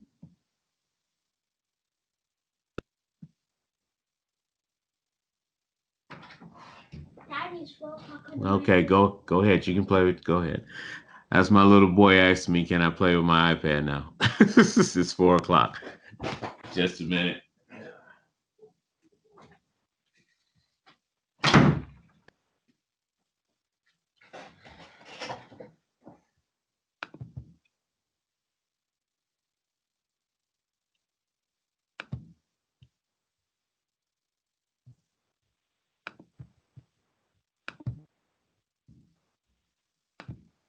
All right. Tyler, can you see it now? Yeah, there we go. All right. Let me go back to the top here. This is just a whole booklet put together for the LA Marathon. What everybody's going to do, and everybody has their booklet. We go through all the splits. And all of these events, like I said, this is all live scoring. Everything is connected through the software into the timer, and we have exporters for other things. Like, for example, a couple of years ago, we had an exporter to go directly to ASICs because they want to do their own leaderboard. Just things for you guys to be aware of. Or if you have TV that wants this information. And you also definitely want to make sure it's going directly to your live services for messaging, email, and for your live results. Or in the future, if you're doing photography or video.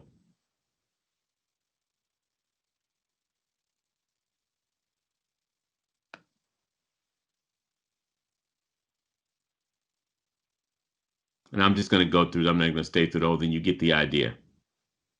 Everyone knows exactly what they're doing.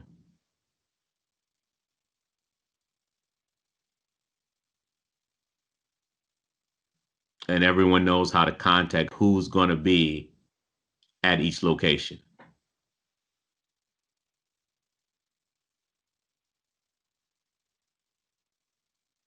I saw a picture, somebody on this question also talk about what direction you have the same start and finish line. In general, I'm just going to go over that because I saw that question.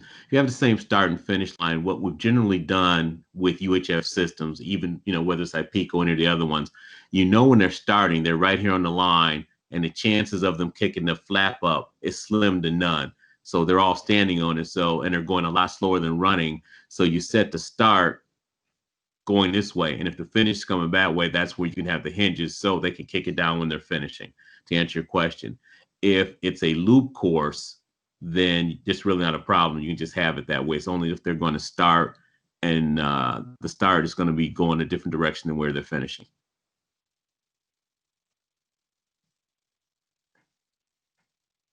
We'll go back to PowerPoint presentation.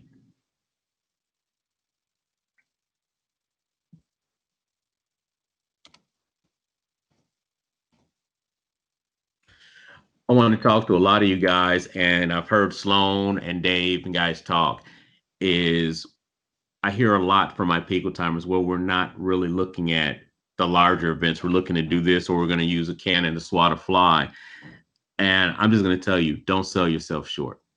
From what I've seen with IPICO timers, since I've gotten to meet them and talk to Marius, there's some of the, truthfully, real technical timers out there in the industry because you had to. You were never given the tools to do what MyLapse timers, Chronotrek timers. I've spent most of my life, and some of the guys on this phone will tell you, trying to create tools for timers to do what I could do, what Dennis Eikenberry could do, instead of everybody having to write their own thing. And this is my best example, split-second timing in 1998. Mike Burns and I became the distributors for Championship North America back in 95. And we really couldn't get any, and we were doing a whole lot then. We did the big events, LA, like I said, Las Vegas and Boston. And we started doing some of our own events, but we could not get a lot of the timers, like your Track Shack, Race Central out in California, because they were all nervous that Mike and I would do like the other distributors around the world were doing.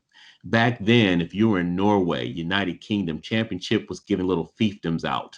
Mika timing didn't even exist back then. It was a guy named Humphrey Moschmeyer who trained me. And they were afraid Mike Burns and I were going to do the same thing in North America, where we would have every timer in the world in North America be underneath us. And Mike and I looked at each other. It's like, there's no way in hell we're going to do it, because we got a lot of good people in the United States, and we'd rather get a little of a lot than a lot of a little.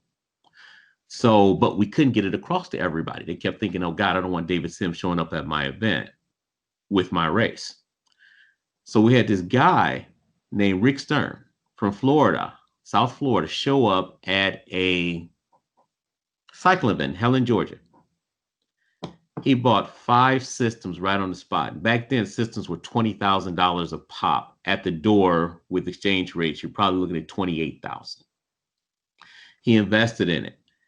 And I went down there. Our first event in 1998 was the Key Biscayne run. And they did articles about it. And those articles got on the AP. Me and this guy, and I called so that it could be integrated with software. This is the first time that it happened. I called Alan Jones and said, man, we need to get this done, because I can't write this for this guy. He needs to do it himself without David Sims being there for us to prove our point. First time Alan Jones did a software integration for something like this. We did Key Biscayne, and the rest became history. Every major timer that you know, one way or another, Genesis came from this guy. Most people don't know this. That year, when we did our championship conference, after everybody saw that Rick Stern could do it, and I want to give you a little background on Rick Stern. He's a great guy. Some of you know who he is. His son took over his business. He was a procedure-oriented guy. He was a teacher. He was a biology teacher. Very good at what he did, but he sucked at technology. I want to be real clear on that. I'm not insulting him. He'll tell you that himself. But if you gave him the proper tools, he would be successful. And that's exactly what he did. We made sure he had the proper tools that integrated with his software. and the rest is history. We did our next championship conference. I had more timers that were talking to Mike and I before, worried about Mike and I showing up, say, if Rick Stern can do it, I can do it. That was the birth of all the growth you see in North America from an RFID timing perspective. We sold to 20 timing companies that same year. So I have Rick Stern and I are still close after peeing our pants at Key Biscayne, hoping that Alan Jones' software would work. My big thing is getting to that topic with IPICO timers. I have found out a lot about IPICO timers over the past 5 years, talking with Marius, seeing what's happening. And Marius and I, one of our first times we met, we bumped heads right away. Total respect for him. Matter of fact, even if I'm out of business, I will still be close with Marius no matter what. But he said to me, the box takes times. That's what it does, nothing else. And if you guys know me, that's great. But if you really want to sell boxes, you better give these guys the tools to do it instead of having them do everything themselves. If they want to build on top of that, that's fantastic. But it's our job to make them successful. It's our job, if they're successful, then we all work together and everybody wins. So that's why I've been a thorn in a lot of people's side over at Active and IPICO right now. And I think they're starting to see the difference. I'm hoping that you guys are seeing it when you look at the way Tyler is busting butt to give you the tools in the ecosystem. So when you go to an event, you can offer them the same thing that a Chronotrack offers them, or a MyLabs offers them, or you start seeing what race results are starting to do. There is no reason in the world that you guys should not be able to, if they come to you, have the best hardware and the best interface, have the best middleware and an interface to work with your software or active timing to get done what you need to do. Scoring software. I'm already working with Active IPICO. Why is this not fully integrated so we can do everything we need to do? It's silly. Why do I want to go to a run sign up? That shouldn't even be your question. I should have everything I want at Active so I don't look at run sign up. I don't look at race roster. Why the hell am I doing that when I can have a better package deal with the group I work with? Online registration, race day scoring, race day pickup with onsite, volunteer module, an app, live results, messaging, photos, videos. We can support when I need to do my races, and I give Active credit. It has been like trying to crack through 6 feet of granite, but they're seeing it now. What we do is on the freaking weekend. When you pick up a phone, you can't be put on hold because there is no do-over on Friday, Saturday, and Sunday. We got to have it now. And what I'm seeing now, what's happening for you guys, is all of that is being taken care of for you. We were talking about larger races that I'm doing. There's some people that are on here that will just let you know. And I'm doing this for 37 years. I work with a lot of timers around the world. Whenever I do a large race, you can be guaranteed that there's 3 or 4 timers working with me. Some of you on this phone call, we could bid on an event. This is what IPICO timers have to get. And I'm not trying to lecture anybody, but it helps the group, the collective group. It's better to lose an event to an IPICO timer than lose it to a Chronotrack or MyLabs timer. And I used to say the same thing when I was with Chronotrack, because then I may hate it that you get the job from me, but then we're going to work together and do it well. And I'll get it the next time, or however it goes. But you don't want to alienate it, because none of us are going to sit here and have 30 freaking IPICO systems in our garage. To do these events, and sometimes you have multiple races, it's a lot easier to work with somebody to get that done than to not to work with somebody. That's pretty much what I wanted to say today. I see a lot of potential energy with IPICO timers around the world. I just don't think they've ever been given the opportunity to be as successful as they can be. That's my less than 1 cent.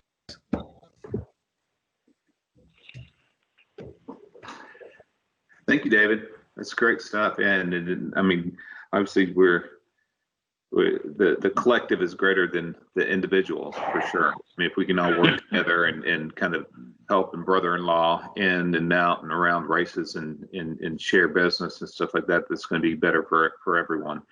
And if everyone has the same knowledge of the equipment that they're using.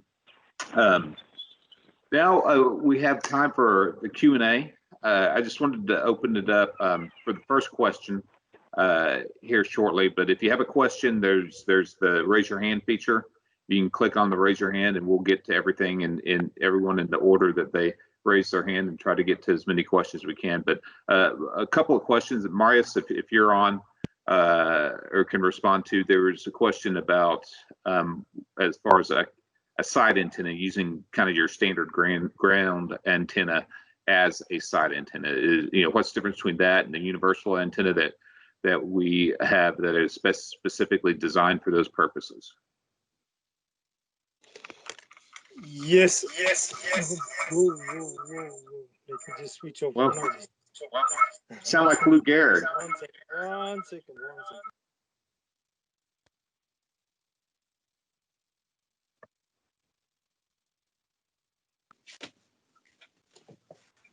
Yeah, so I would typically not do that because the ground antenna is a low gain antenna, means the bubble is much bigger. The balloon, it looks like a long balloon that you press from the top, so you press it flat.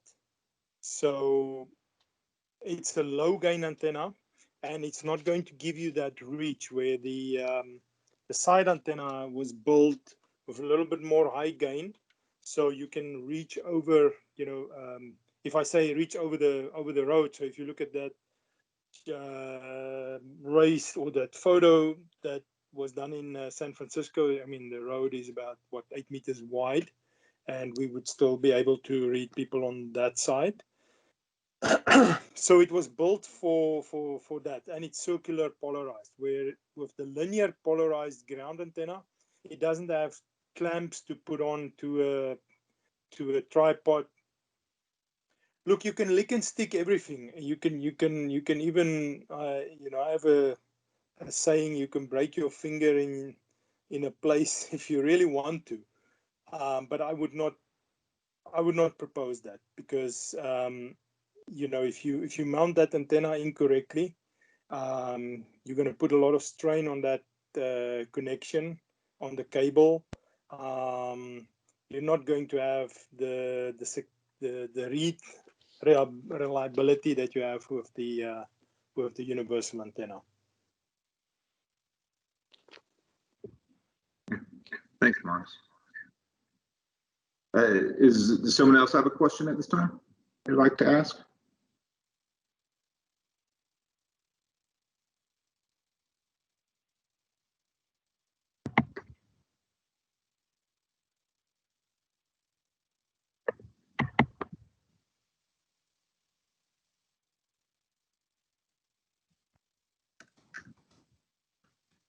David, I think I see yours. See, Yeah, I wanted to circle back. Marius glossed over that, what happened with Marine Corps, but this is pretty big, what he said.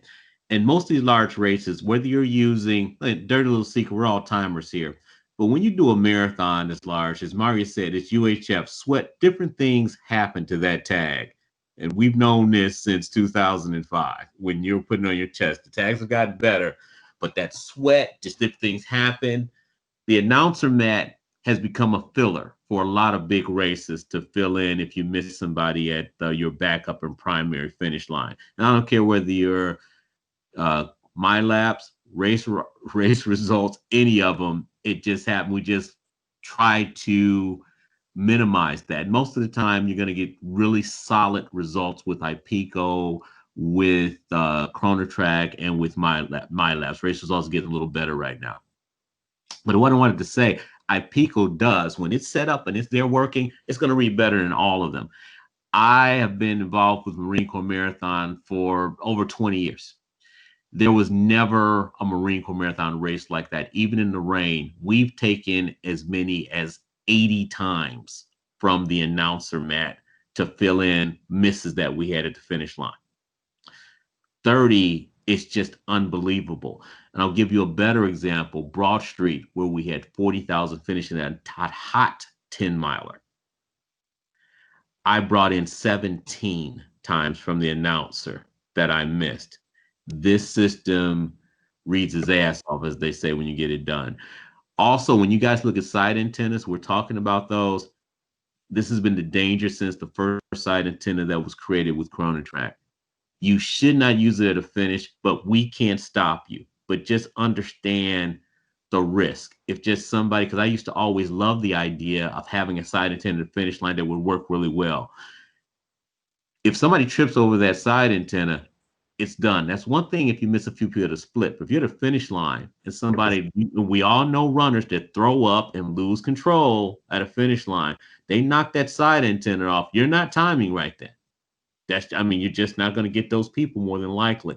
So do it at your own risk, because you're going to do it, and I know you're going to do it.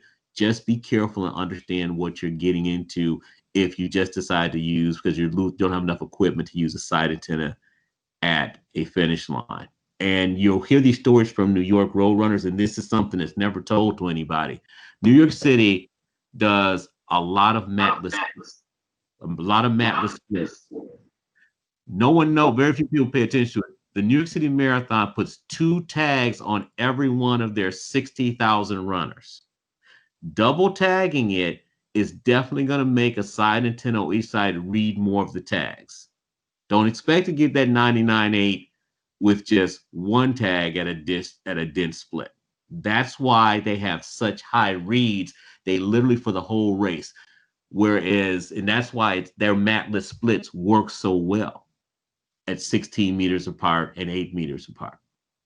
Just stuff for you guys to know. Side antennas are getting better, tags are getting better, but just be careful when you decide that you want to do something like that. Sure. Thanks, David. John Jett, it looks like you had a question about what is the maximum speed miles per hour of the UHF transponders? Is the read actually good for, say, a road cycling event going 45 miles per hour? But he couldn't find, the course in parentheses, he couldn't find the hand raise. But anyway, the question to, I guess, whomever would like to answer, I think Marius might be the best one to answer, but if you could answer that. Yeah, you should be okay. The problem, one just needs to know that if you do it with a side antenna, you're going to have possibly issues with obscuring tags if the peloton comes around. Okay, meaning that if there's a bundle of people on their bicycles. Okay, if you put it on if you just use mat antennas, then I would not propose going with a road bike faster than about 40-50 kilometers an hour over that mat. Okay, there it becomes dangerous if you go on a very high speed. If you look at the Olympic standard, that's why with the dual frequency we had those cycle antennas, which was just a 1/8 of an inch wire, because the Olympic standard is that you must not have anything higher than a 1/4 inch for road cycles, because a 1/4 inch you won't feel it. You will feel a slight bump, but you will not feel it. But going over any mat structure, doesn't matter whose mat it is or whose antenna structure, if you go on a high speed on that, there is a danger of that you're going to fall and slip and fall. It's not preferred. But to come back to the answer, yeah, we have done some high speed tests, and typically if it's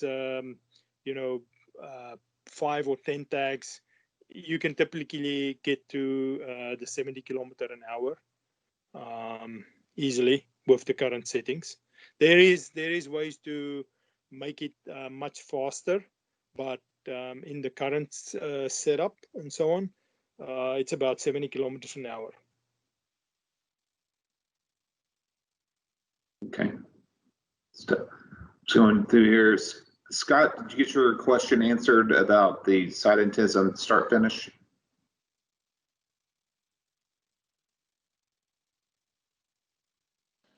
I did, thanks. Okay.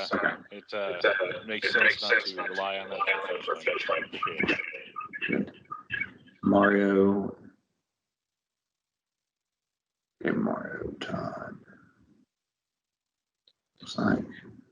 Yeah, just as an update, it looks like Finish Links version 11 was just released while we were on the call. So if any of you are Finish Links users, it's new news that just came out. I promise we didn't plan that, but just wanted to make you aware.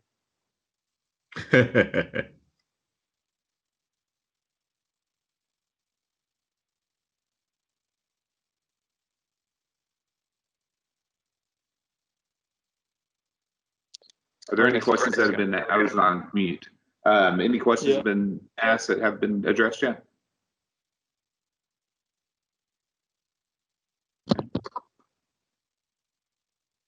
Any burning desires or of something to ask the panel while we're here? Yeah, hey, Brian, this is Ed Schrank. Hey, Ed. Hey, so a couple questions. One is on downloads and updates, firmware, things like that. I always struggle trying to find the right link. Marius usually sends me a new link, and where do I go to find that stuff? Yeah, great question, Ed. I'll take that one for you. So we had previously been using our Box links for our filed hosting at Active. Box was discontinued at our company, and so what we did was had to archive all of that information, so we still have all those files available. And our company switched to a different provider. So what we're in the process of now is establishing a new file hosting structure. In the meantime, we do utilize WeTransfer as our service. So let me go ahead and send you a link privately just so that you have access to all the latest downloads. But we're establishing a more permanent download repository for everything. I'm in the process of getting that set up currently. Yeah, and Okay, with that, that just so would be you really know, key. Having that, support tab and click and go. Yeah. Yeah, and not only the public downloads, but also email notifications of new updates. Previously, the way we had done it was, as the new updates came out and as we talked to customers and we're dealing with support, then we'd encourage the update. We're going to be proactively pushing all of that out going forward. So we'll have formal release announcemements, and then for everybody here and then anybody else that's a customer of ours would receive those email notifications. If you'd like to change your email address or let us know or whatever, just we can get in touch about that. But that's the plan. Okay, cool. On behalf of all of us who are not so fluent in English, I would really like to thank the presenters for sharing such a valuable information, but mostly for preparing their presentations in such a way that was very graphic and easy to comprehend everything that you guys share with us.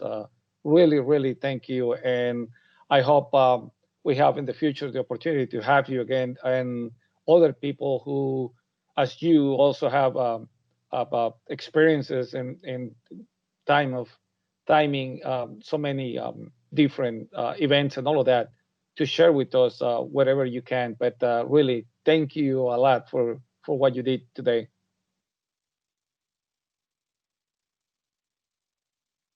Yeah.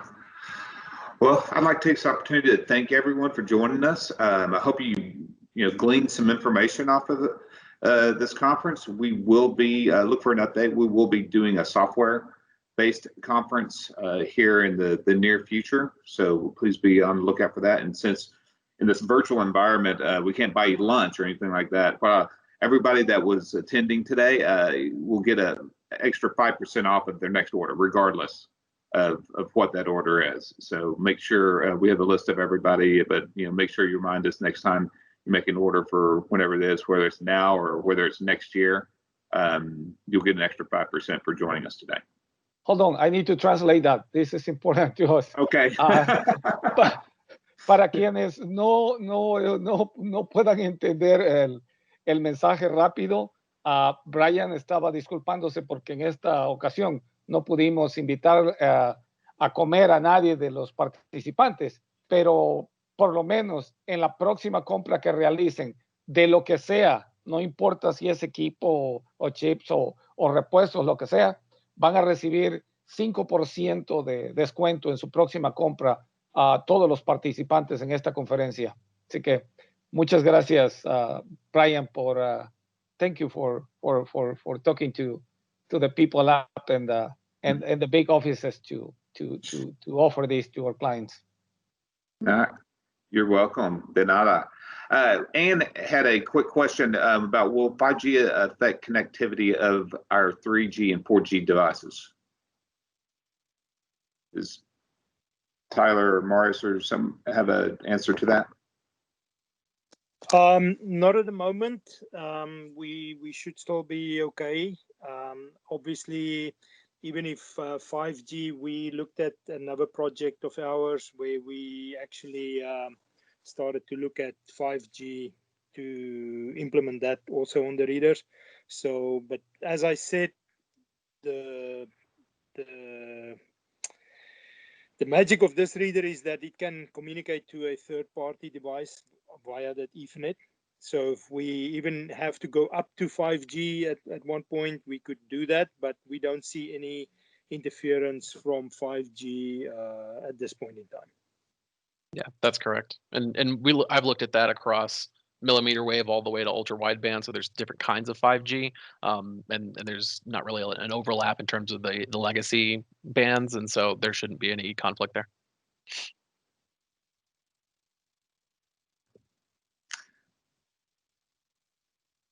Okay, guys. And Brian, yeah, where's the contact information for? Pardon me, Ed? I'm sorry. Oh, yeah, contact information for the speakers. Where is that going to be posted? It's a good question. We can, we can send a recap email. Yeah, we'll send a recap email with info for everybody, as well as our support email if you have any support questions or anything else, as well as Brian if you have any sales specific stuff. Cool. Sure. Thanks. Absolutely. Awesome.